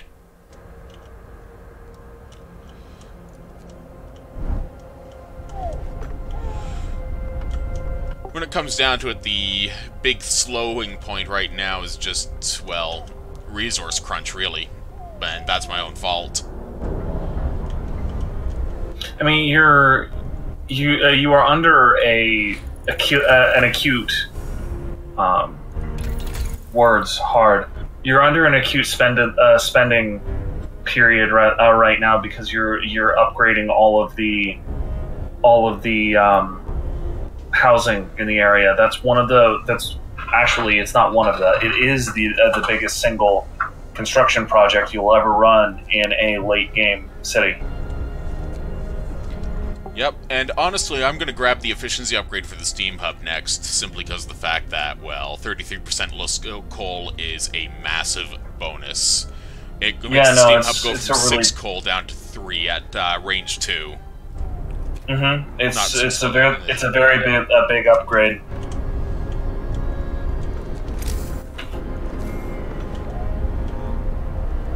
And as you can see, I'm just kicking in more houses as the basically ring by ring, so outer ring first and then going inwards because the outer ring is the furthest away from the generator.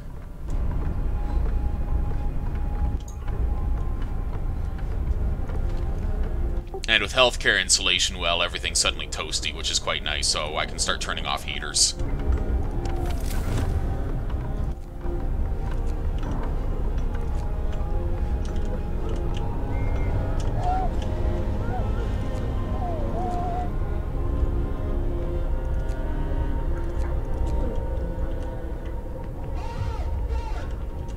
I'm curious, is there a particular reason why you don't value having something comfortable over having something livable? Quite simply because it's the difference between 90% health and 100% health. It's just very much a case of it's not that much of a priority for me when I have such a massive resource pool in this regard. Plus, with the simple fact that my health cap is so high in regards to actual people, and the population cap being so high, I can afford to let people get sick and just squirm a little bit, you know? I suppose, you know, I mean, like, particularly, like, from my perspective, particularly when we're talking about talking about a situation where you're already running such a massive coal surplus, that like that last 10% is actually one of the most important 10% you can get. The difference between chilly and livable is not that big of a deal in my opinion. But the difference between livable and comfortable is very big. Same way as the difference between cold and very cold is very big. Simply because at very cold you have a non-zero chance of people becoming gravely ill, whereas at cold they have a 0% chance of becoming gravely ill. It's exactly the same reason, like when you're talking about a strategy RPG, Serena has me thinking of Final Fantasy Final Fantasy Tactics, for example. The difference between 90% dodge and 100% dodge is incredibly large, whereas the difference between, for example, 50% dodge and 60% is much less noticeable. And we just found an expedition that ended up buried by an avalanche. Womp womp. So we get 85 wood, 50 steel, 76 raw food, and discovered a new site, the Cracked Ice. So let's take a look and see what's over there. Oh, it's another landmark. So these scouts are still tootling off to the lost vehicle. My scouts are other scouts are tootling off to the Cracked Ice, and there's a storm shelter out there with about 100 people for us to grab. And sooner or later, I should probably pull my thumb out of my ass and build the archives anyway, just to get that off of the objective list. Now, thankfully, housing in this game is actually really nice looking. I mean, one thing that's really cool is that, as you can see, because I don't have roads in between these houses, they actually have little walkways between them as well, so that people can just go between house to house like good neighbors would. And I think that's actually pretty cool, because there's a decent variety between the various house designs and all, as well.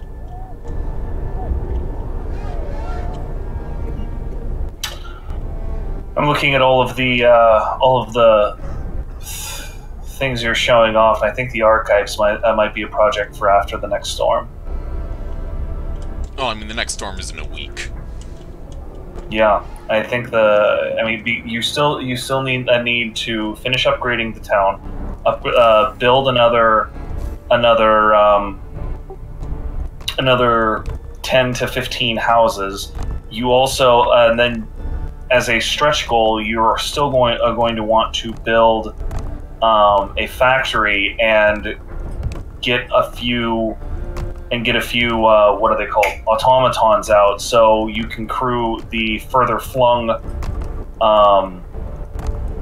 job sites during the storm, regardless of how cold it gets, because you're actually unclear on precisely how cold it's going to get. You're gonna all hate of that, huh? I just selected every last building in my city and upgraded them all to houses. Yeah, I know. I've done that once or twice. You chose an awful time to do it. Like that is the real reason why I'm twitching at that particular play is. Also, you should can have twitch done about this over here because I do have a factory. Oh, good, great. Yeah, I guess I should have realized that. I forgot. Because that's a unique symbol that it puts up when it doesn't have anything in its queue. But yeah, you'll probably want to try to get a fistful of automatons out so you can crew normal buildings. Yeah, in that case, I really want to get the automaton redesign, courtesy of automatic prototyping, which will probably be the next day. Because honestly, the total resource reduction in the cost to the redesign is 50% from original, and that is really important. I suppose it depends on how many automatons you plan on building. I mean, at the very minimum, I could probably drop let's see, 2, 5, 7, 11. Yeah, Easy. basically like when I did the math last, and it's possible that they changed some of these texts around and moved the math. When I did the math last, you really started to feel it if you were going to build more than 4 automatons, and 4 automatons is enough to crew essential things. It's enough to crew two coal mines, steelworks, and a wall drill. And that's enough to keep you running at a basic level. Yeah, and I have 2 steelworks, 2 wall drills, and 3 coal mines. So obviously, right. Yeah, if you're gonna build more than those 4, then yeah, absolutely go ahead and get tier 5 and get the redesign. And just look at all of those upgrade symbols disappear as my city gets upgraded. You are very lucky that people got on that quickly. Like, ideally, what you would do is issue those upgrade orders directly after free time ends and most people go on the job, because then anybody who is idle will continue to work throughout the day, and people who get off work will immediately go to do the upgrade work. Whereas the way you did it, you made people vulnerable in the time when they are completely reliant upon their houses to not get sick. But at the same time, free time is also the time when most people can build. Mm-hmm. The overall goal would be to have the construction projects done by 2, 3, 4 in the morning. Which is what you ended up with anyway, because people got on it really quick. That's not always the case, but you will notice that you also had about 25 people get sick throughout that process. Yeah, and honestly, well, sucks to be them. It's not that big of a deal because you have the medical capacity to handle it. Yeah, and worst case scenario, I can always just start ripping off limbs and build prosthetics anyway.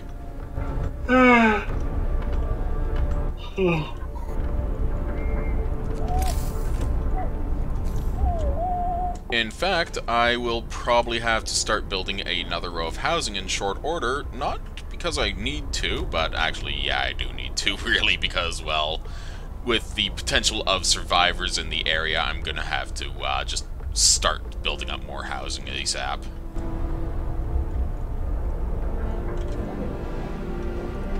I mean, yeah, you're absolutely going to require another 15 houses, pessimistically. Optimistically, you could possibly get away with 10. Yeah, I mean, just checking the economy right now, I still have 2 bunkhouses left according to the system, but I have 50 houses right now, so 52... The 2 bunkhouses are the ones being currently upgraded, I believe. Yep. So, 52, so, 62. I need 18 more houses, technically. Well, 17 with the one being built. Correct. Yeah, like you will ultimately need 70 different houses if the 700 maximum population is 700.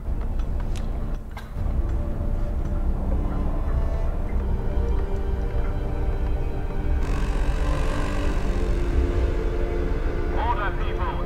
Let's march to work.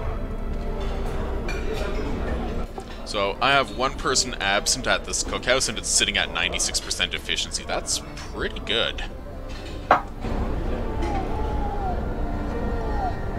Ah, yes, of course, agitator. Yeah, the agitators are just really efficient at what they do. It's really appreciated, honestly.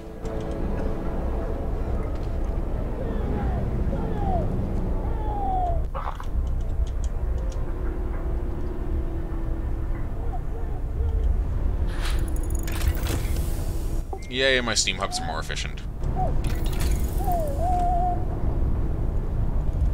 And I have enough to start on automatic prototyping, so let's get that cracking. So, automatic prototyping, as, well, you guys know already, is the highest tier of research and generally what most people would consider the most important when push comes to shove. because it lets people actually get shit done. But the I mean- research over and done with, you can actually start poking and prodding at the, well, all the important fiddly bits. It's most important insofar as that when you obtain that, like, you've effectively beaten the game. There's a couple of things inside of Tier 5 that you really need to make sure that you're in good shape for anything the game can throw at you. But after you've fully researched Tier 5, there is literally nothing the game can do that will knock you out. So it's important in that way. I would argue that the single most important tier in terms of playing the game functionally and getting over the hump is probably Tier 3. Oh yeah, most definitely, because Tier 3, if I recall correctly, has... Bunkhouses. Yeah. Tier 3 is bunkhouses, and that is Actually, definitely bunkhouses the is point. Tier 1. Tier 3 is houses, period. Oh, right, yes, okay. There's something else in Tier 3 that I'm thinking of, I'm sure. Steam What's coal under mine. resources? Steam coal mine Oh, and steam yes, wall that's drill. it. That's it, Yeah. good call. Because the steam coal mine really makes the coal mine go from 240 coal a day to 600. And with coal Right, mining and all of a optimization, sudden you can- boom, add another 10% to that. Coal mining rationalization at Tier 4, boom, add another 10% to that. Well, yeah, steam coal mine at 600 coal a day is really important, just because at that point you can manage to feed the generator enough to completely defeat the cold up to, I believe it's negative 50 degrees. I mean, honestly, it's negative 40 right now, and I'm just laughing my ass off at the system right now. Because I'm sitting on steam level 1, I'm only consuming 39 coal per hour. So, I'm consuming 950 a day with all of my steam hubs on, and I'm producing 2,388 a day.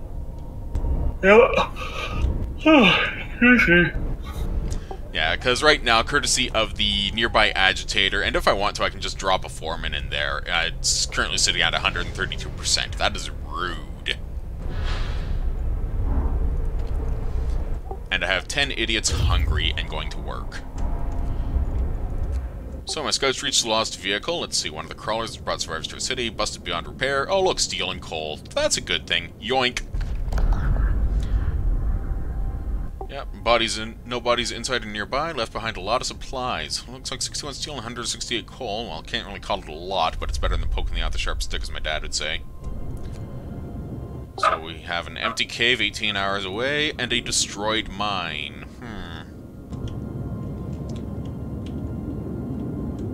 So, as you can tell by the Frostland, I've basically explored everywhere kinda southerly-ish, so it's just this little clump here, really, that kind of has things to grab. And that storm shelter is the one thing that I really do want to snag at some point. It's entirely possible that the southern part of the Frostland isn't accessible at this phase. Every time the storm comes, it basically rewrites everything. That's right, and there is an achievement for exploring everything, but, well, that can probably wait until the second or third storm is over and done with, because really it works best with 3 scout teams.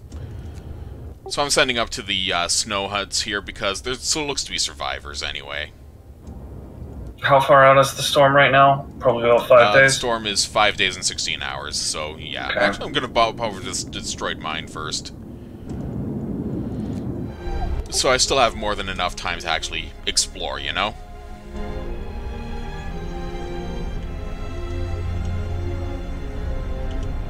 You'd think that people would actually move to medical facilities that are not in use instead of overcrowding into 1 or 2, but, well, brains. They should be doing exactly that. I don't see any actual discontent on your bar for overcrowding. So the tooltip is likely just a display bug.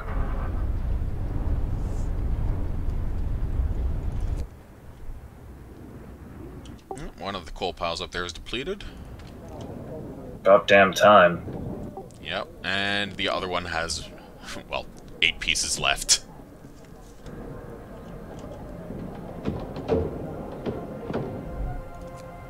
And good riddance to that building. I can finally say, fuck off, I hope I never see it again. No joke.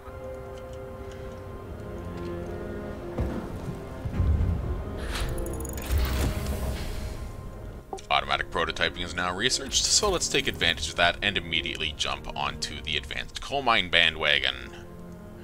Because 900 coal per standard workday is fucking obscene. I don't even care that it takes an extra steam core, it's just that useful. There's two ways to solve resource problems. Either put more people on the problem, or put better equipment on the problem. You can't put more people on the problem because these things can only be placed in specific positions. So you have to throw better machinery at the problem. Though I suppose you could always just use a coal thumper, and that would allow you to throw many more people at the problem. Well, I mean, to a point, you only want to throw so many people at so many problems until something breaks.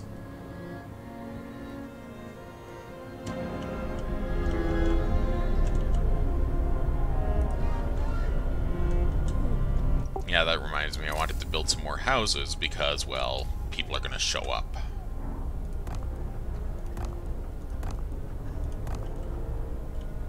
Okay, I think that's about all that ring can handle.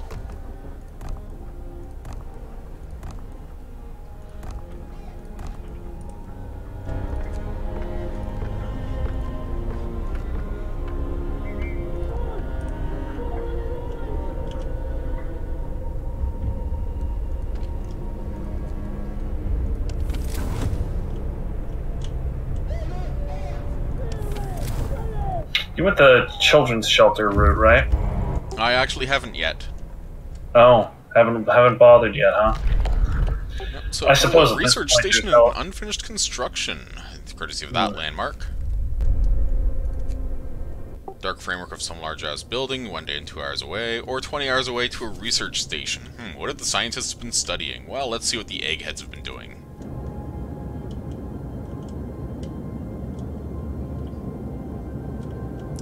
I'm looking at the Frostland here, and I'm feeling a little bit leery about my long-term chances at the moment. 20 hours is a damn long time. Yeah, and that's with the accelerated sleds, so I need to upgrade the sleds to Tier 3 as soon as possible. You're going to need those boosted sleds before too much longer.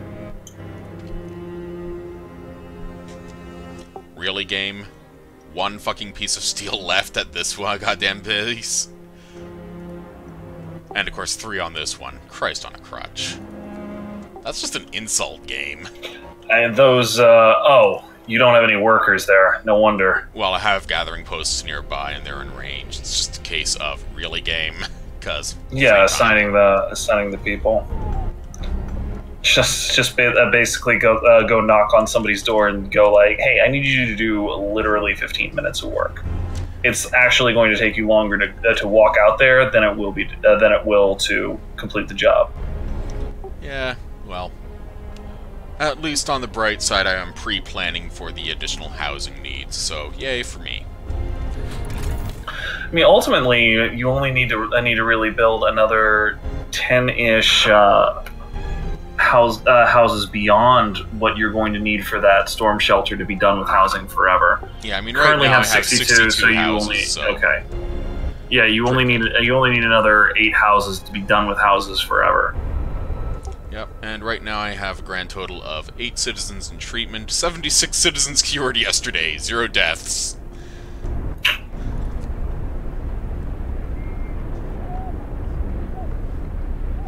So, current food gain is pretty good. Ration gain of 720 a day, entirely standard meals, because I'm that much of a snarky bastard and I really don't like soup. And all I really needed was 2 cookhouses. Yeah, 2 cookhouses for about 700 people is about right. Yep, so the advanced steelworks are living up to their work. The wood, well, the wall drills, everyone loves those. Still got some wood crates, but I'll deal with those later. And 1 coal pile and 3 steam coal mines. So, yeah, that's odd. I thought one had 792 and those 2 are... Oh, yeah, that's why. Because this one is sitting near an agitator, so it gets the base efficiency of 120 and then the active modifier, so it's 132% efficiency. Well, these ones only have the baseline efficiency, so I'm just gonna build an agitator up near those because, well, why the fuck not?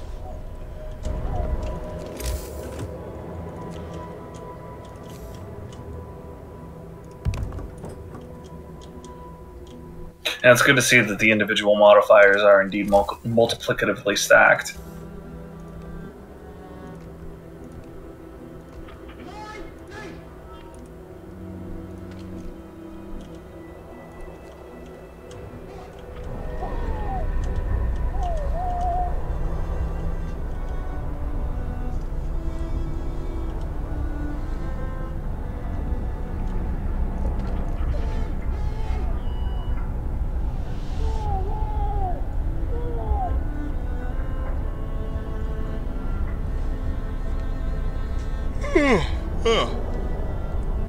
My apologies, I just had to fight off a yawn because of course it's just one of those days, you know? Huh. Yeah, I'm feeling exactly that sort of day right now. I also actually do have to be up. Be up pretty early in the morning. I need to go fight with the bank to get a couple of old statements. And if I don't get there right when they open, I'm never getting it done. My sympathies, man. I've been there. I've Just had a pain. to It's wrangle not the really that big of a shenaniganry. deal. Oh, there we are. Day 30 is when the storm rolls in, and we're sitting on day 26 right now, so this is going to be fun. So it looks like it will go down to negative 80 for the storm, and we are easily heavily prepped for it. Negative 80 is that initial drop as cold as it's going to get during the storm? Yeah, it looks that way, because the storms in Endless Mode are basically 1 or 2 day storms. They're not stupid heavy storms, like the one at the end of the main campaign. New home. Yeah. Though, to be fair, the main campaign storm was very impressive because of the fact that it was basically one hell of brutal stat check all the way around the board.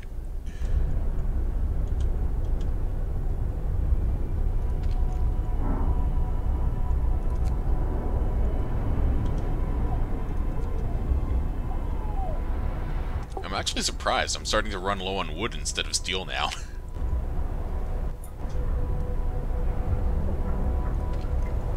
Just go ahead and drop a foreman on both of the wall drills. Also, Like that, this is overtime. literally like what they're for. Yeah, so in this case, I'm going to drop a foreman on both as you. Yeah, so. I mean, it's just 20 food rations, and that'll get you over the hump that you're on, which is it's really just a hump. You don't actually have a need a persistent need for wood expenditure. And I can get rid of those 2 gathering posts now. Your scouts are in position, by the way. Yep, I just noticed that. Oh, look, steel and coal. Not abandoned, it's completely destroyed. We can't reopen it. Well, sucks to be us. That's unfortunate. Shafts and tunnels have collapsed, perhaps due to an explosion. Found plenty of resupplies in the buildings on the surface. So, 74 steel, 137 coal. Not gonna complain.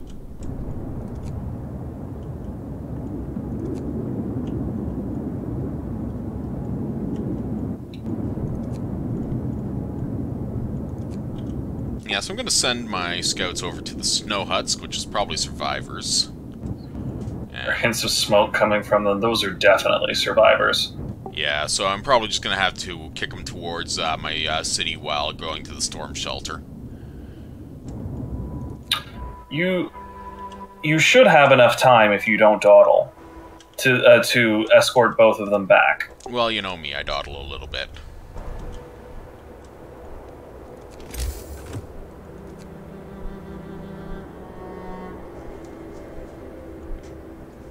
I mean, if I want to be completely fucking poncy, I could build some gardens. I mean, ultimately, that's going to be, or I shouldn't say ultimately, I should say quite soon that's going to be the only thing you have to spend resources on.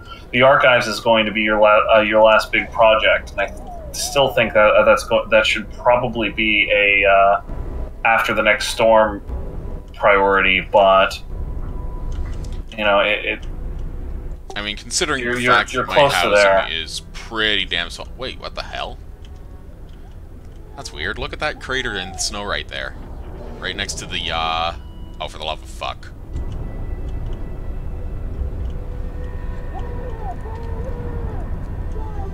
My wall drill got eaten. That's very weird.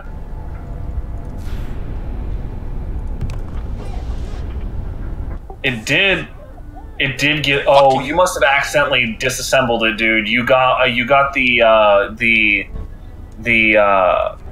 steam cores back. You had 9 cores, then suddenly you had 11. Well, that's just a minor kick in the pants. Sucks to be me. Yeah, that's not really that big of a deal. Yeah, it's just, god damn it, world.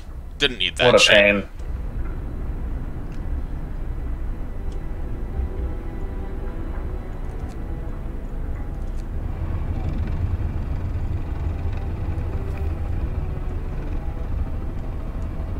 There we go, 168% efficiency there.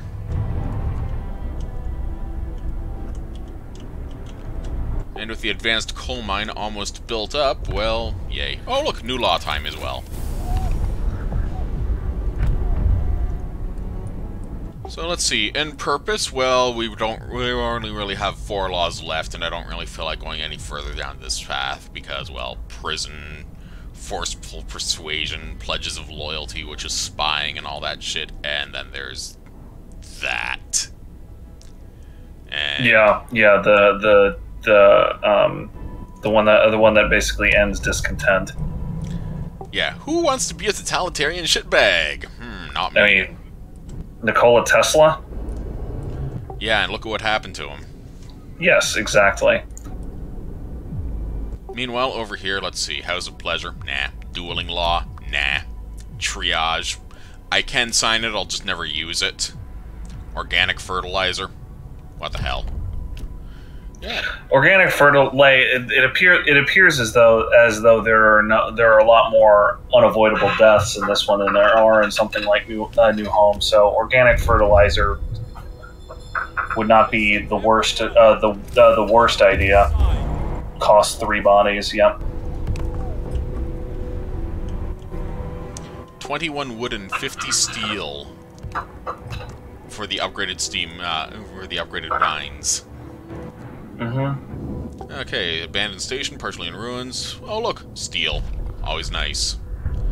Yep, nothing but rubble and busted shit. Take the resources and scarper. 20 hours to the unfinished construction, and then it looks like we have a grand total of 3 things left. 2 of which are survivors. Nice note from the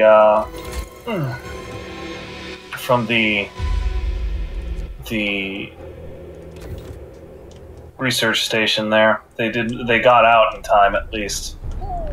Yeah, that's actually something that I appreciate, because there's just so many moments of just darkness and despair in this game that every once in a while, when you do get a notice that they got out, it's just nice. Oh, what's this? Counting the bodies, da-da-da-da. Bodies of our dead can now be utilized to help us survive, so we started keeping a tally of how many we have. Yay. So yeah, that was actually a tutorial message that I had never received in this game before. Mm-hmm. So we have 5 people in the snow pit. Oh well, sucks to be them. Got 7 corpses.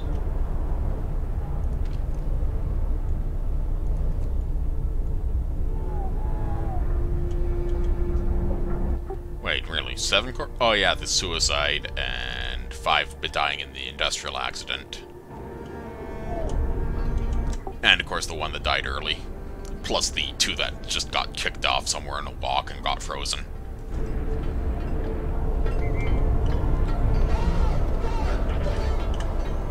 Now, the final upgrade on the coal mine, I just like looking at it because it's just the design, even under construction, it just has that proper blend of semi-baroque steampunkishness. So it's just It's visually impressive to me, because it just looks like a mid-1880s building would to me. Return your tools.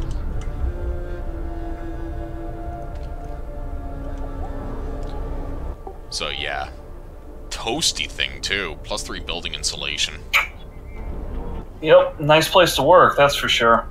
You know, if you, as so long as you can avoid black lung. I don't think anyone expects to live long enough to care about black lung in the air. Ah, that's true.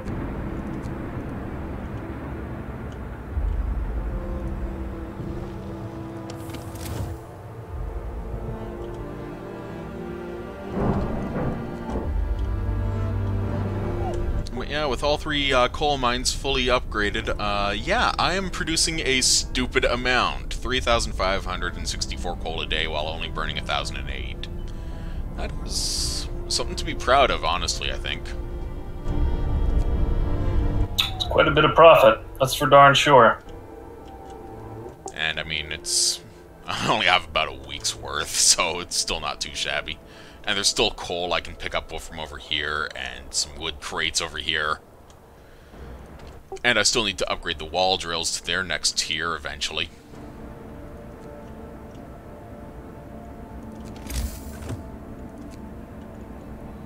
Yeah, I'm not sure I would ever bother upgrading them from where they're at right now. Like I said, like, the reason you ran out of wood is because you had a sudden acute need, which you will never have again. Now, here's something interesting. Look at how big the archives are. This is not a small building by any measure of the imagination. I wonder if it even needs to be heated. Probably not. Nah, it's literally just an archive, so I'm just gonna stick it out in the corner here.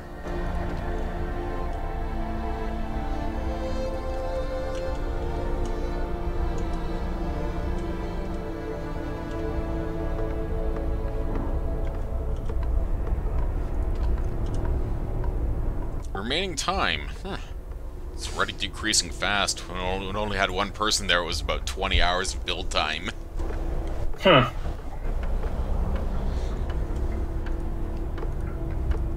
One thing that I kind of miss about other city builders is that you can generally see the building get built up in phases. More and more done. Yeah, while in Frostpunk it just goes from frame to complete, really, with nothing in between.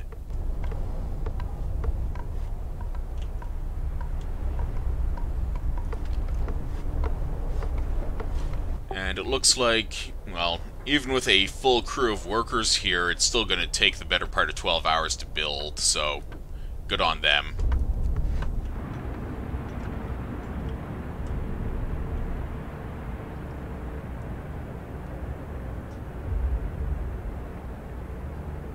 Ah, yeah, there we are.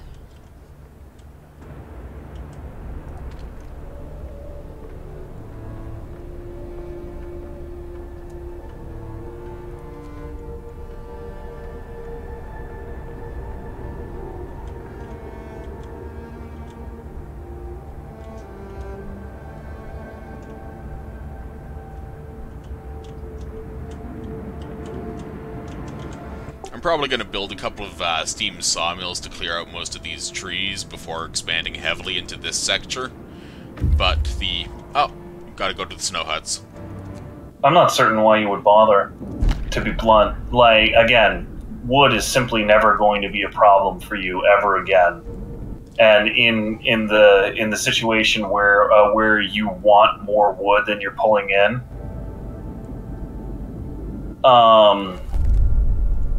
in the situation where you want more wood than you're pulling in, you have the option of just using a foreman to cover it. You know, like you can pull it out. Like it's not really. There's no downside to doing that. It just, I don't think you're ever going to use that much wood. True. It's just I don't know, just random speculation and thinking at the moment more than anything.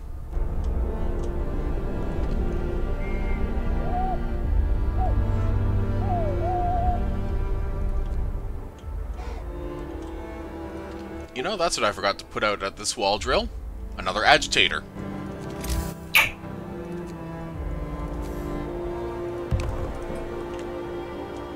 because nothing annoys your employees like having a loud machine sitting right outside their workplace shouting at them with distorted honks. I'm still pretty sure that it increases the efficiency of an automaton work team, which is the funniest goddamn thing on the planet to me. Just constantly shout at a robot and it'll work better. To be fair, well, would you want to be Percussive maintenance ain't got shit on Sonic maintenance. Yeah, pretty much. Plus, I mean, have you seen how cranky those automatons get? I mean, they look really bizarre. God, they're just so impressive though when they get working on. And honestly, yeah. I mean, I have 6 Steam hubs. I might as well knock together a few.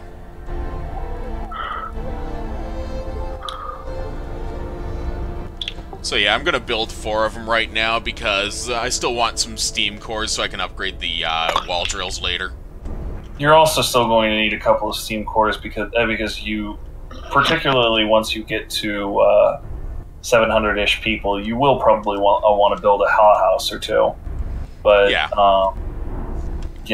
Thankfully, I do get more cores in between various storms. Like in this case, right. the storm starts on the Hothouses 30th and it's warming up again on the 31st, so it goes down to yeah.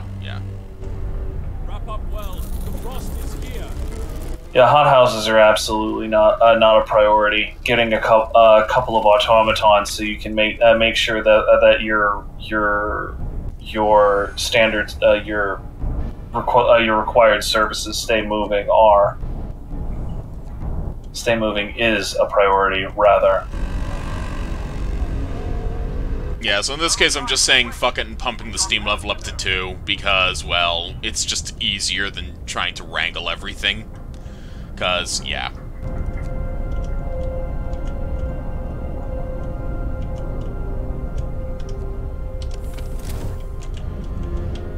It's minus 50 and getting chilly.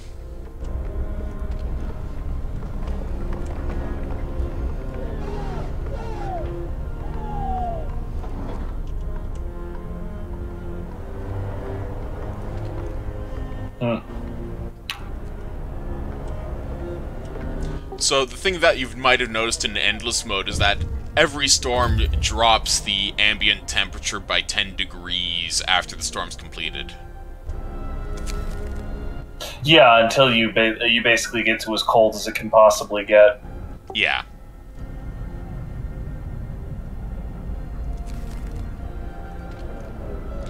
So yeah, first relic collected, 1 out of 15. Rejected automaton designs. Page from Engineer's notebook detailing his opinion on automaton designs proposed by Sir Thomas Martin of Netherwallop in Test Valley.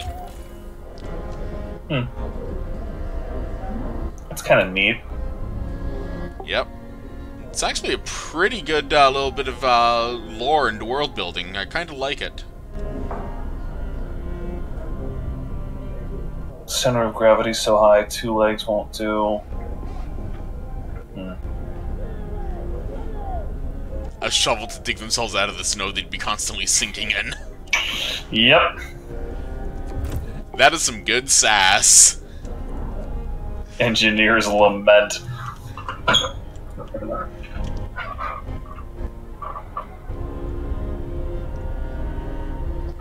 Your scouts are waiting for orders, by the way. Ah, should I just notice that? Okay, unfinished construction, unopened crates. Let's take a look at this. Yep.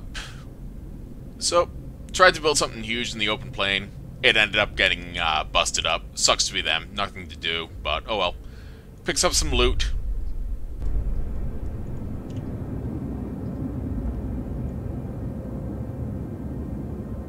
There's nothing to do here. That's even better. You literally just show up, look at some dumb fucker's attempt to build something in the Frostland. Is just like, yeah, all right, that was cool. Okay, so we can go to the Icy Maze, which is a day and 23 hours away, and the storm is 3 days and 19 hours away. Do not do that. Those scouts will die. Or the Empty Cave, which is 3 days and 14 hours away. Or the Storm Shelter. Or the Cracked Ice right next to the Storm Shelter, which is only 20 hours away. So fuck it, I'm going fast. Yeah, definitely go fast. Get to the storm shelter and then get those scouts back home. And huzzah, generator efficiency gets boosted. You probably want to make house insulation a priority. You're not going to be able to heat things such that your living spaces remain comfortable during the next storm. Even at level 3 steam, they will not stick it comfortable.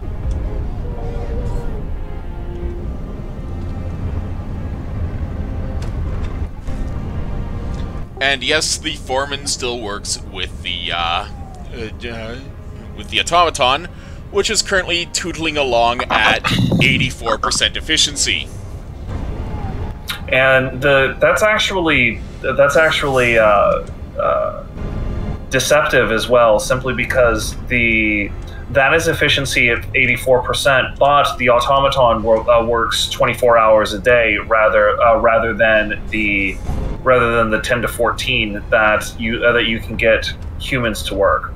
So because of that, his extra industry means that even at 75% efficiency, he is still better than a human crew.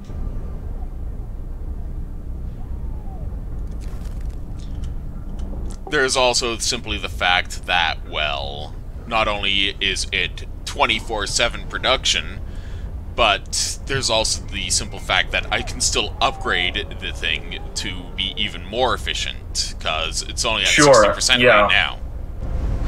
They max out at 85 or at 95% of the efficiency of a human crew, which basically puts them at the point where you don't want humans working in any situation except maybe the medical tents. The medical tents are something of an exception because they already work 24 hours a day. The only reason why you would want to change that with the automatons is because automatons cannot get sick. But if you are honestly so concerned about the doctors getting sick, you fucked something up seriously. What is going on? Everything is going on, Duelist. Everything.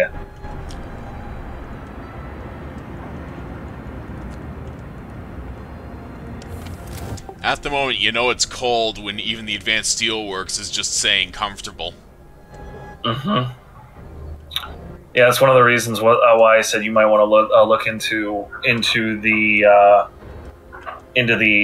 house insulation. You probably also want steam level 4 as well, really, but the house insulation was definitely the correct call. Yeah, I still have a couple of days to punch through, so there's that. Rest time. Work is done for the day. And yep, way down at the bottom of all of these tutorials is our newest addition, automatons. Needless to say, automatons are quite useful. Everyone loves them. Oh, they absolutely own.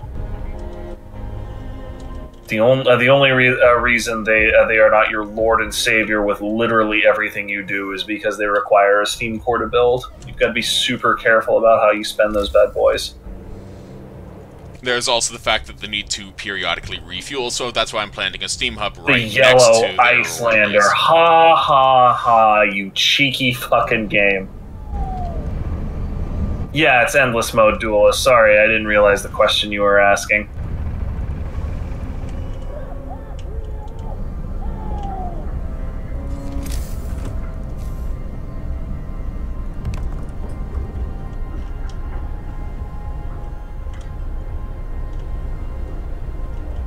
So yeah, things are gonna get really fucking cold real soon.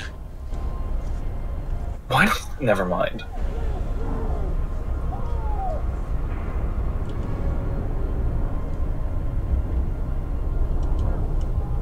I just love watching the generator work. It's only at power level 2 right now out of 4, so it's not even overpowered yet. At 4,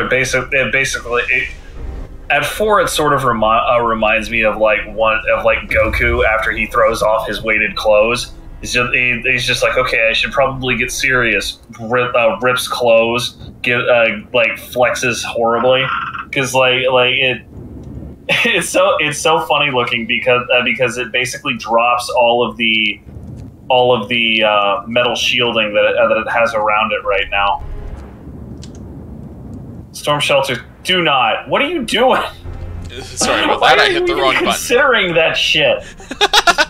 No, I'm thinking to disband them. Stand those motherfuckers down. They've done great work. Yep. Time to go back into the city and rest. Jesus.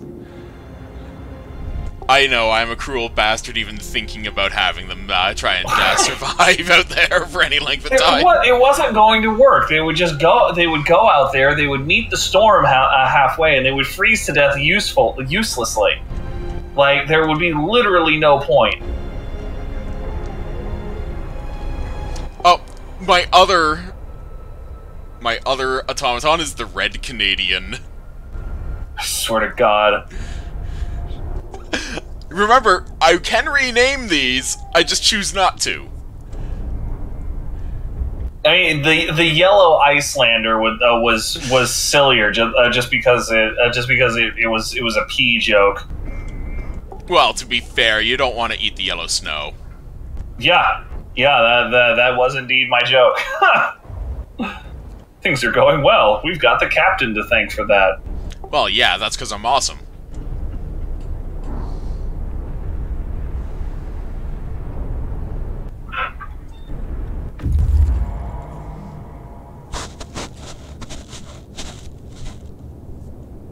Okay, so 10 hours to the storm shelter. It is 2 days and 23 hours to the storm.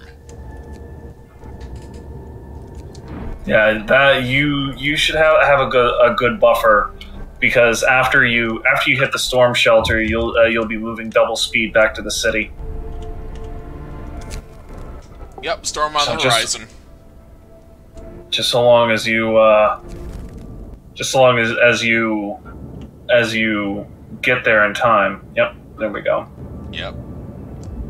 And there it is. You can see it all around us, slowly curling in like a fucking vortex.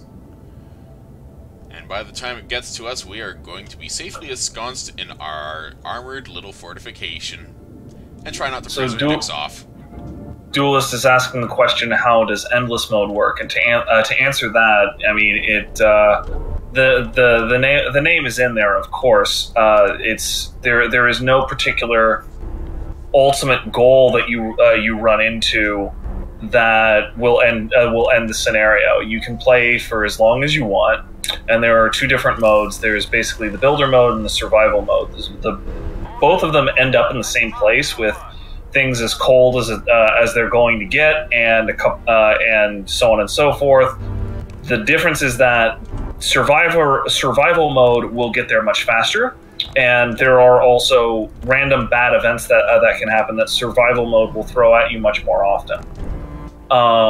So you know, that's the general shot of it. There's a couple of things that they do to keep the game interesting. One is that massive building that you saw on the screen a little bit ago, called the Archives, and that gives you a number of basically cosmetic trinkets and gewgaws for you to go collect. And the Frostlands itself get rewritten and renewed with new what are they called? Destinations. Locations. Destinations. Thank you. After each storm, and basically it seems like this is your second. Yep. And of course, I'm storm, just right? So every 15 days. Killing time by building cosmetic shit because it just takes up space. Right. And it basically will just keep getting colder until it hits its maximum coldness. The maximum coldness thing basically relates to the fact that there are... You know what? I missed the bloody pigeons. Oh man, that guy deserves an award. Anyway, so because there are a finite amount of technologies, if it gets a certain level of cold, it will simply be too cold for your civilization to exist. So the game basically will never get colder than that. The main difference in terms of that, in terms of like, you know, the cold variable is how fast it gets to that point.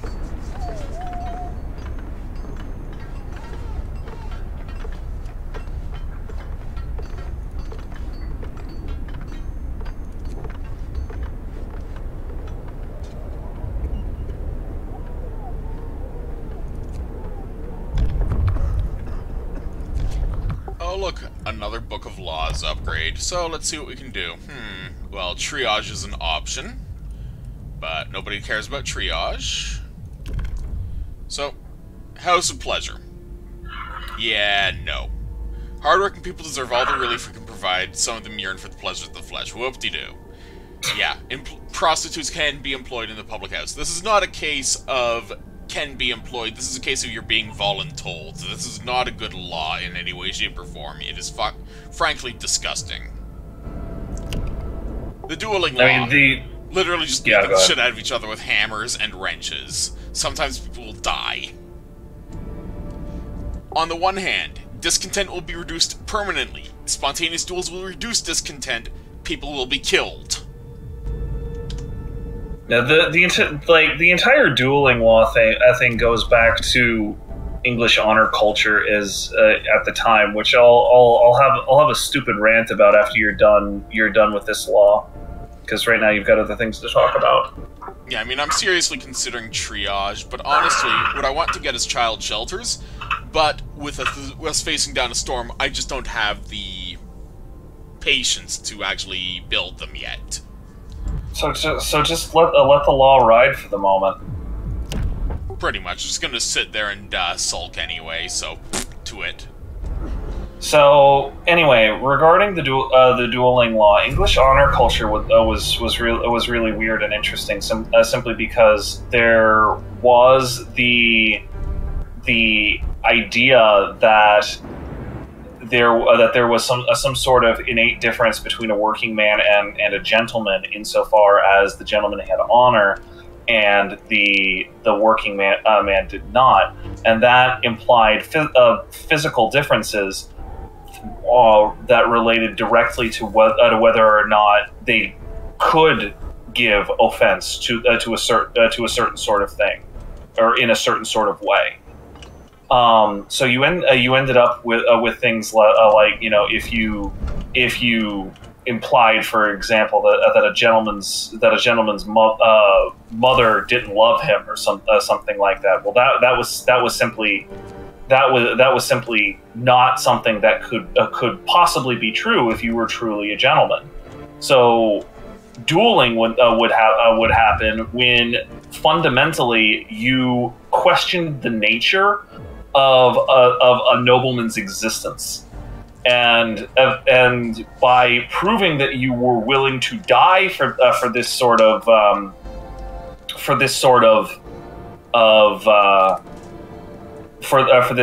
attitude would then prove that you had that innate honor.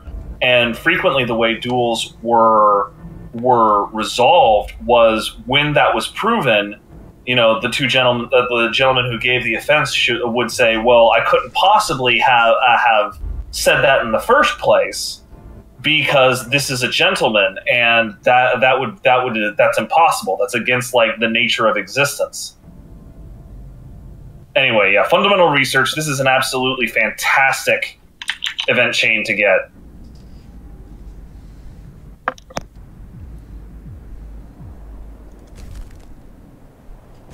Yeah, you always take that. Because Yeah, no, you always give this guy everything he wants.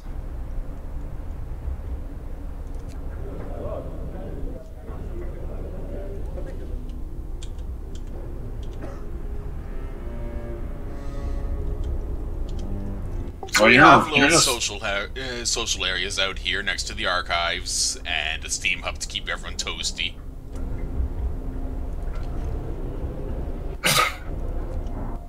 That is absolutely conspicuous consumption right there.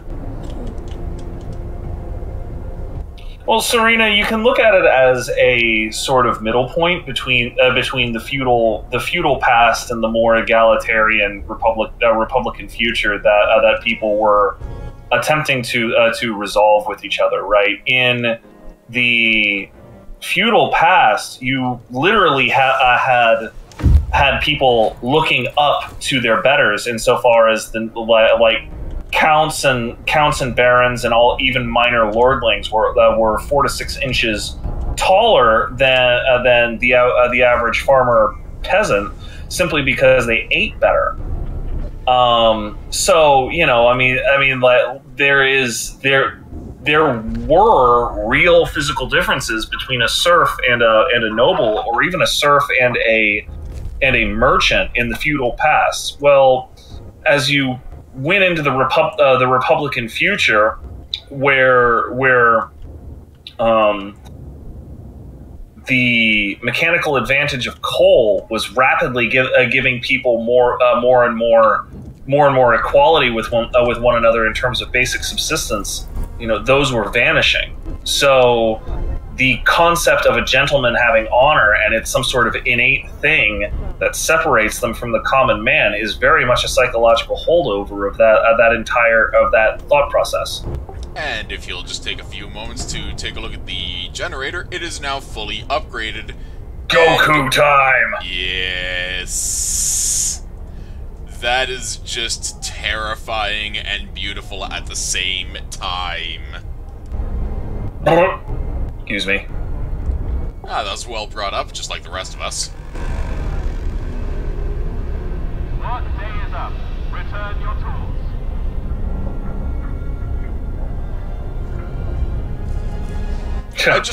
I just sincerely enjoy just watching the generator just chug along, because it has its own character. It is literally the beating heart of the city. And it shows, because even right there in the center of the generator is this massive steam engine pumping heat through the pipes that are installed in the various roadways to everything around it.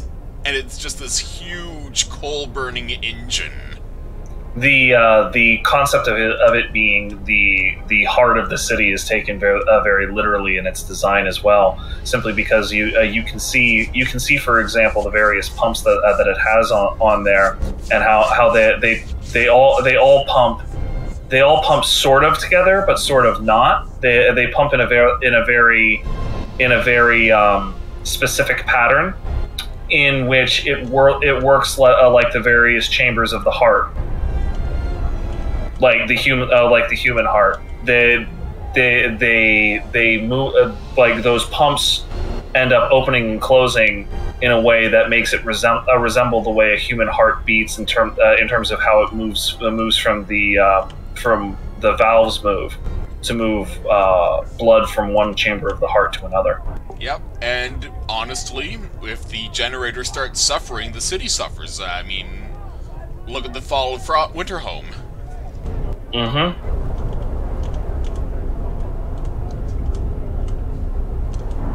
Yeah, Duelist. Like the physical differences of malnutrition are completely undeniable. It's just one of those things that's easy for us as modern people to forget, because we have that sort of perspective where if somebody is literally shorter than us, it's not because they're lesser, it's because they're smaller. Like that's what their genes said, right? Well, that wasn't the case even just 200 years ago. 200 years ago, if you were smaller, frequently meant that you were lesser. You made less money, you couldn't eat as much food, and you were stunted. And it's a psychological perspective that's really easy to miss, and like I didn't even think of it at all until I started studying Enlightenment thinkers, and Benjamin Franklin in particular wrote a fair bit about that particular phenomenon, and how fucking hilarious he found it that people held on to this concept of honor as a holdover from that. like he clowned on people full time for dueling. He thought it was the dumbest goddamn thing on the planet. To be fair, it is the dumbest thing on the planet. I mean, there were other founding fathers who were incredibly smart people who were all about it. Alexander Hamilton was one of the smartest people on the planet at the time, insofar as he took a ragtag piece of shit country and gave it a world-class banking system, to the point where he worked so hard on it. And when Thomas Jefferson came into power, he literally spent his finance secretary's entire first term on auditing every little thing that Alexander Hamilton did, because he was so sure that Hamilton was dirty. And at the end of Jefferson's first term, his finance secretary finally came back and said, "I can't find a damn thing wrong with it. You know, I'm sorry. He did a great job, and I don't like. You're just gonna have to deal with that, man. Hamilton did a great fucking job on the central bank of the United States." Cool guy. Look at this massive influx of immigrants. Yep, and now you need to build another 10 houses stat, bro. Yeah, And, holy crap! I wasn't expecting that many. I mean that is over the 700 mark, so hopefully that'll be all the more that we'll ever see. And duelists, Hamilton was not necessarily an avid dueler. Like, he didn't enjoy it, but the way, for example, Jackson did, Andrew Jackson. He outright just loved killing and loved dueling people. But Hamilton was a very active dueler in his time, and ultimately the way he died was in a duel with Burr. I'm forgetting his name, or I'm forgetting his first name. Burr. Alan Burr. Alan Burr. Aaron Burr. Yes, it was Aaron Burr. Aaron Burr killed Hamilton in a duel, and you know, like Hamilton showed up to that duel and threw his shot away. Like he just shot at the air, and he expected Burr to do the same, but Burr was just absolutely pissed at Hamilton. So he just cocked his gun and shot him straight in the heart.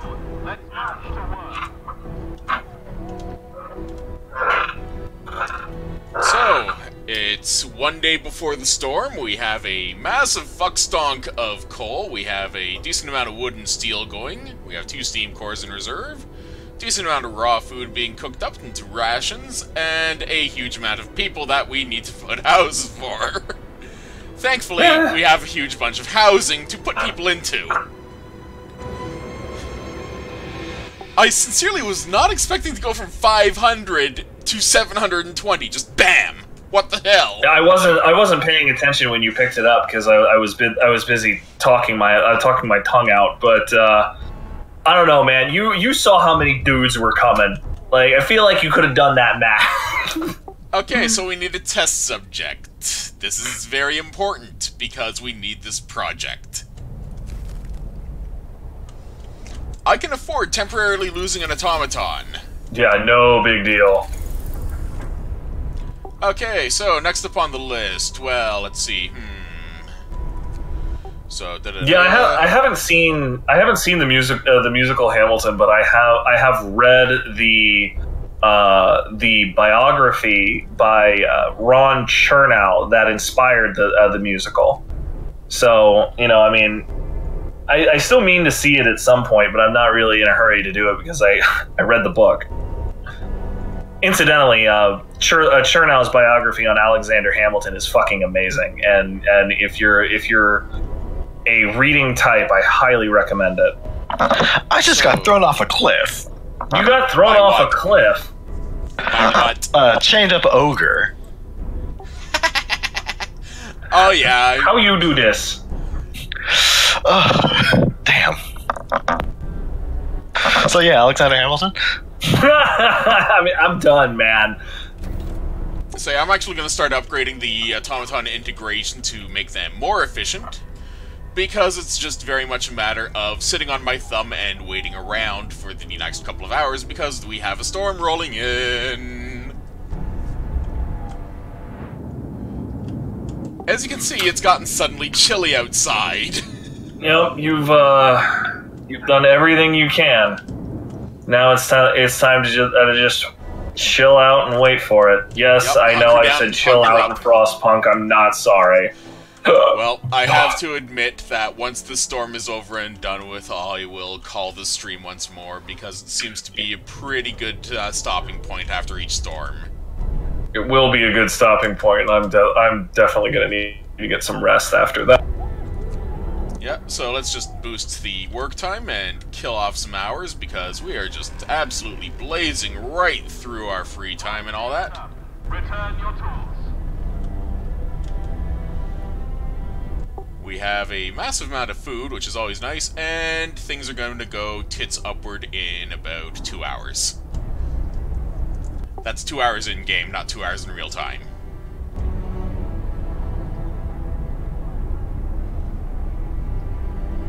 Yep, temperature will drop significantly. It is currently minus 50. Down 3 levels to minus 80. Yep, and as you can see, just about everything is comfortable, so I will just have to, say, turn on a couple of heaters, like at the various first aid stations out of reach. Like this one over here. I mean, you should basically go up to steam level 4, and then that will keep everything that is now comfortable will go down to livable, but you are one over comfortable with the houses, so the houses will stay comfortable. Yep, and in this case, it's just a matter of bumping up a couple of extra heats, like in the workshop and such. And oh, there's the storm. Well, the frost is here. It's still a goddamn travesty that they don't play "The City Must Survive." That is such a great piece of music, and I love Oh it. my god, fucking! I remember your first comment. I remember your stuff. commentary when you first heard it. You basically complained that it made you pucker up really fucking tight. Yeah, no, like that. It's a stressful enough situation without that frickin' song, just making you seize up. But that's what it was supposed to do. So cannot hate. Yeah, so as you can see, Nailed people it. are stupid and they're sitting out in the squares. I'm so freaking happy that I tracked all of those variables properly. Like that I will say I'm actually looking forward to the Crusader Kings 2 streams just because we'll finally be playing the sort of game that I just naturally excel at, because those sorts of games are all about tracking as many variables as possible, and I do that reasonably well. And while we're waiting for the storm to pass, because my city is nice and toasty warm, I will just do things like, say, work on boosted scout sleds, which takes 12 hours. I appreciate that if you look carefully at the sides of the screen, you'll see a thick layer of hoarfrost covering everything. Oh, that's odd. This house is actually cold, so let's just turn that house off entirely. House? Yeah, this one house right next to the propaganda center is actually cold, so I turned it off so nobody can live in it. Because the house right next to it is fucking toasty warm! Since you've got nothing else to do, could you go ahead and mouse over those so we can take a look at that? Okay, so 4 heat zone. Yeah, it must just be right out of the heat zone. That's the like from cold to comfortable is 4. Yeah, so it's -6 weather, +3 building insulation, +1 house insulation technology, so +4, -2. Very cold. Meanwhile, for the house right next to it, -6, heat zone +4. Don't bother turning it off. Tear that down. Like that you don't want to build a steam hub to service that one house. So just tear it down and find a new location somewhere else. Yeah, meanwhile, the beacon gives zero fucks. There is an acapella of "The City Must Survive." How does that work? Like, there's. You realize you're gonna What? have to link that. Yeah, no, like duelist, link that for me in Discord, would you please? Huh, that's odd. Apparently I had an automaton malfunction. Well, shit. Had being the operative term. Yeah, no, there we are. Okay, yeah, give him a steam core. Discontent will rise slightly. Efficiency of automatons rises by 5%, so yay! No, yeah, the reason, yeah, no, that was, give him, yeah. Yeah, definitely give that guy a steam core. One steam core for 5% efficiency on your automatons is 100% worth it 100% of the time. Yeah, I mean, right now it's sitting at 75% base efficiency, and I can still upgrade these even more. It's capped out, an automaton is 95% efficiency 24/7. The reason you got the malfunctioning automaton has been repaired is because the automaton that engineer was inspecting returned to work. Mechanically, the way it gave him that automaton was to say it was malfunctioning for 24 hours, which makes perfect sense. Okay, so yeah, yay, my brain still works barely. And so I've just sent my lone Londoner over to my advanced steelworks, so let's just watch it sit on the roof and look adorable.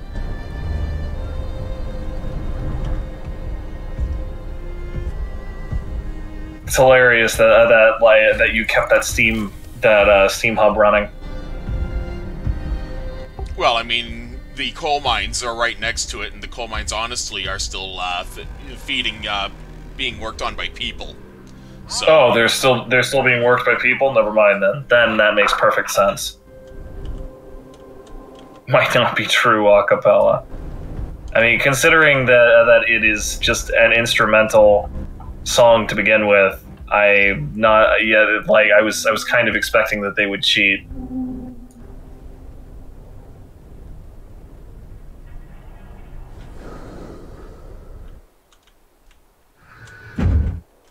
Well, that was weird. The camera just kind of looped around there. Okay, so that's hysterical. I didn't realize that when the automaton dropped down on the steelworks to start working it, he melted the snow on the roof because the radiant heat of the automaton's own steam core.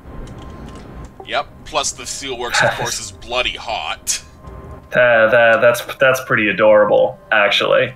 It's just one of those little subtle details that developers didn't need to put in, but they did anyway, and it makes it absolutely that much more of an appealing game to me, you know? I mean, right now my automaton's sitting here at 75% efficiency, so just under 10 steel per hour, and I think the agitator does nothing to it, sadly.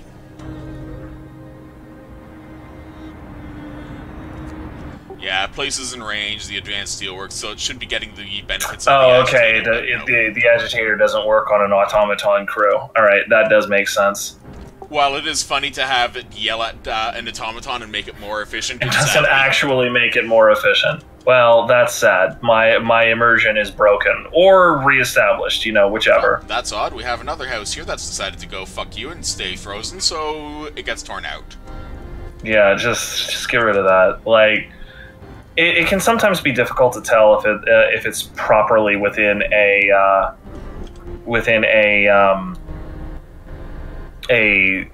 Steam Hub's range. Yeah, so right now I'm just dropping in a small garden as well, because there's an achievement for having all 3 sizes of gardens and all 3 sizes of squares. Square.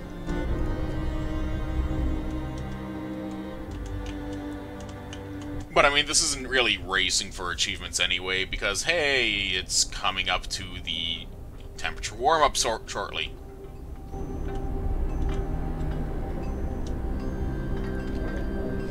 And then we'll be able to find more relics, eventually. Maybe. I hope.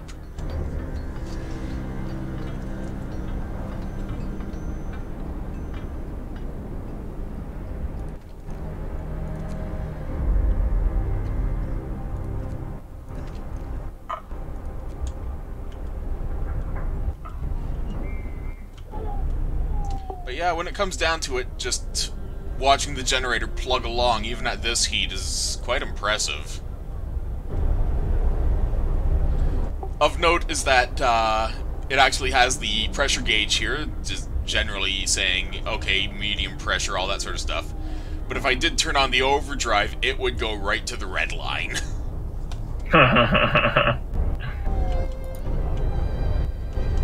And just above the pressure gauge, actually, is both the emergency vent and the whistle that tells you when free time is over.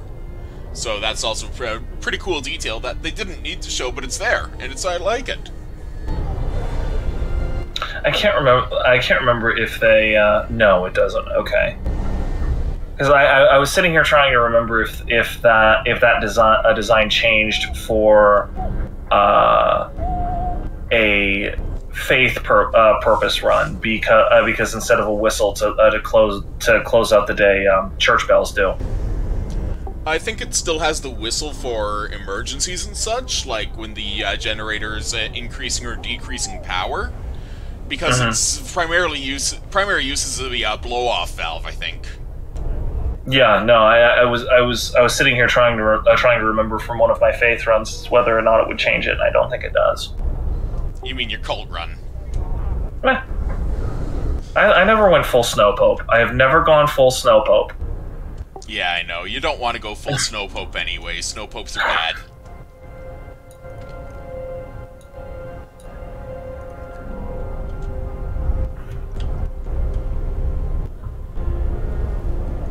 Also, just as a demonstration, I'm turning on overdrive just to warm things up a little bit more, but this is just to show what happens to the generator when the overdrive is on. And that's it going Super Saiyan Duelist. Yeah, as you can see, various panels start pulsing outwards. You can see sparks spewing from its various valves. It looks stressed and fearsome. That is beautiful and terrifying at the same time. It makes people nervous just by being around it.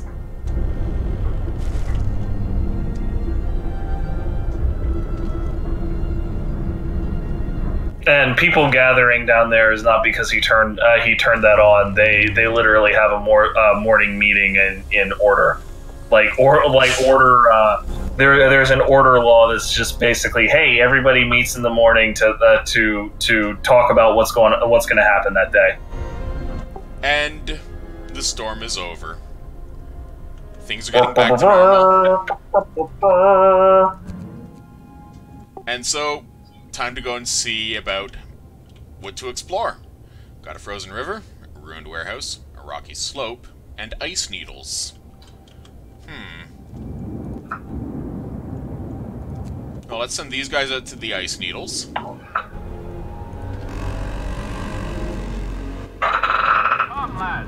And these guys out to the rocky slope. So I'm just doing quick exploration first as a priority. Well, you go ahead and do that. I am going to I'm going to call it an evening. You take good care of yourself, dude. Yeah, in fact, I'm going to call it here as well, because I am bloody exhausted, and it's showing. So with that in mind, yeah, it is time to say goodnight to the stream. I want to say thank you to everyone who showed up. Thank you especially Cool Guy for sitting around and chatting with me. Absolutely.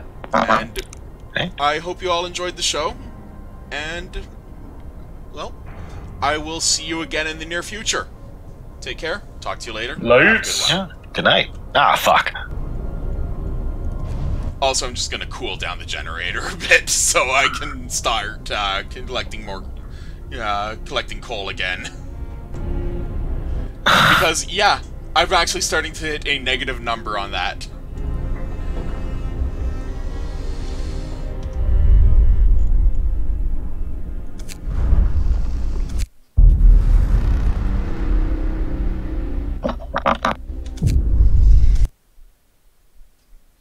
And, again, thank you very much. Have a good evening.